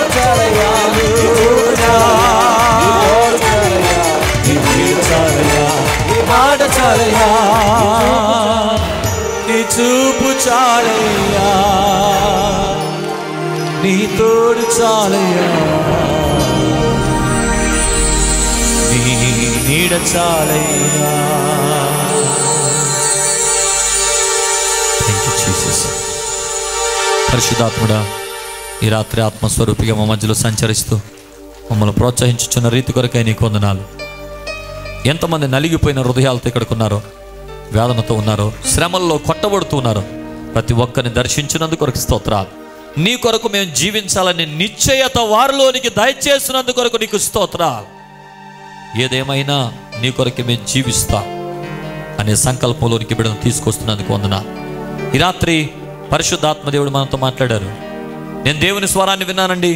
అనేక సార్లు శ్రమలు కలిగినప్పుడు పడిపోతున్నాను, దేవుని విడిచిపెట్టేస్తున్నాను, ప్రార్థించలేకపోతున్నాను, ఆత్మీయ బలహీనుడిని అయిపోతున్నాను. కానీ రాత్రి ప్రభు నాతో మాట్లాడాడు. నా కొరకు ప్రాణం పెట్టిన యేసు కొరకు నేను ఇంకా దగ్గరగా జీవించాలని, ఎన్ని శ్రమలైనా మరణం ఎదురైనా సరే ప్రభువుని విడువని ఆధ్యాత్మిక జీవితం నేను కలిగి ఉండాలని ఈ రాత్రి తీర్మానం తీసుకుంటున్నాను. ఎంత ప్రతికూలమైన పరిస్థితులైనా ప్రభుతోనే నేను బ్రతుకుతాను. ఎంత వ్యతిరేకమైన పరిస్థితులు వచ్చినా నా యేసు నాకుంటే నాకు అదే చాలని ఈ రాత్రి నిత్యమైన నిర్ణయాన్ని తీసుకుంటున్నాను. ప్రభుతో బ్రతకాలని ఆశపడుతున్నాను. నా ఆధ్యాత్మిక జీవితం ఇంకా దేవునికి దగ్గరై ఉండేలాగిన నా కొరకు ప్రార్థన చేయండి అని చెప్పగలిగిన వారు మీ కుడి హస్తాల పైకి ఎత్తండి. మీకోసం ప్రార్థన చేస్తాను. ఇప్పుడు నా బలం ఇంకా సరిపోదని నాకు అనిపిస్తుంది. ఇంకా నేను దేవునికి దగ్గరగా ఉండాలని ఆశపడుతున్నాను. అన్ని సమయాల్లోనూ ప్రభువును మాత్రమే స్తుతించేవాడిగా, ఆరాధించేవాడిగా నేను ఉండాలని ఆశపడుతున్నాను. నా కొరకు ప్రార్థన చేయండి అని చెప్పగలిగిన వారు మీ కుడి హస్తాల పైకి ఎత్తండి. మీకోసం ప్రార్థన చేస్తాను. తండ్రి, చేతులెత్తిన బిడ్డలందరినీ మీ చేతులకు సమర్పించుకుంటున్నాను. ఇంతవరకు మీరు మాట్లాడారు కనుక బిడ్డల హృదయాల్లో నీ కార్యాలు జరిగాయి. ఒక మనిషి స్పందించాలంటే ఒక మానవ స్వరం ద్వారా సాధ్యం కాదనైనా పరిశుద్ధాత్ముడ మీరు మాట్లాడితే ఎలాంటి వారైనా స్పందిస్తారు. తండ్రి, ఎంతమంది బిడ్డలు వారి చేతులు పైకెత్తుడు ద్వారా ఈ రాత్రి నీ ప్రణాళికలు కూడా నెరవేర్చినందుకు కొరకు నీకు స్తోత్రాలు చెల్లిస్తున్నాను. ఇన్ని వేల రూపాయలు వ్యర్థం కాదనైనా నీ దాసుని హృదయంలో పుట్టించిన భారము వ్యర్థం కాదు తండ్రి. నీ సేవకు నిరాక వ్యర్థం కాదనైనా నీ సంకల్పాలు ఇంతమంది జీవితంలో నెరవేర్చి ఒక నూతన తీర్మానంతో నీ కొరకు జీవించాలని ఆశ వారిలో కలిగించి మీరు ప్రేరేపించి నడిపించుచున్న రీతి కొరకే నీకు వందనాలు చెల్లిస్తున్నాను. ప్రతి ఒక్కరిని బలపరచండి. ఇంకా ఎవరైనా రక్షణ పొందిన వారు, మారు మనసు పొందిన వారు, నీ కొరకు జీవించిన వారు ఈ స్థలంలో ఉంటే ఈ 3 దినాల్లో సంపూర్ణమైన రక్షణ అనుభవంలోనికి వారిని నడిపించండి. నీ కొరకు బ్రతకాలని నిశ్చయత వారికి దయచేయండి. నీ కొరకు జీవించాలని ఆశ వారిలో పుట్టించండి. ఇంకను నీ కొరకు నాయన గొప్ప సాక్షులని స్థలం నుండి లేవనెత్తండి. నీ దాసుని హృదయ భారమును ఇంకా నాయన అద్భుత కార్యాలు, ఆశ్చర్య కార్యాలతో నడిపించి ఈ 3 దినాల్లో మీరు జరిగించబోతున్న ప్రతి కార్యాన్ని బట్టి నీకు వందనాలు చెల్లిస్తూ సమస్త మహిమ ఘనత ప్రభావం నీకే ఆరోపిస్తూ యేసు అతి పరిశుద్ధ నామమున వేడుకొని ప్రార్థిస్తున్నాను తండ్రి. ఆమెన్. గట్టిగా ఆమెన్ చెప్దాం. ఆమెన్. మన తండ్రి అయిన దేవుని ప్రేమ, కుమారుడైన యేసుక్రీస్తు వారి కృప, పరిశుద్ధాత్మదేవుని అన్యోన్య సహవాసము, సమాధానము ఆయన బిడ్డలమైన మనందరకు ఆయన రాకడ పర్యంతము సదా తోడై నడిపించునుగాక. ఆమెన్. ఆమెన్. ఆమెన్. ఆమెన్. అందరు చప్పట్లు కొట్టి దేవుని మహిమపడదాం. అద్భుతమైన దేవుని వర్తమానం, పరిశుద్ధాత్మ దేవుడు మనతో మాట్లాడాడు.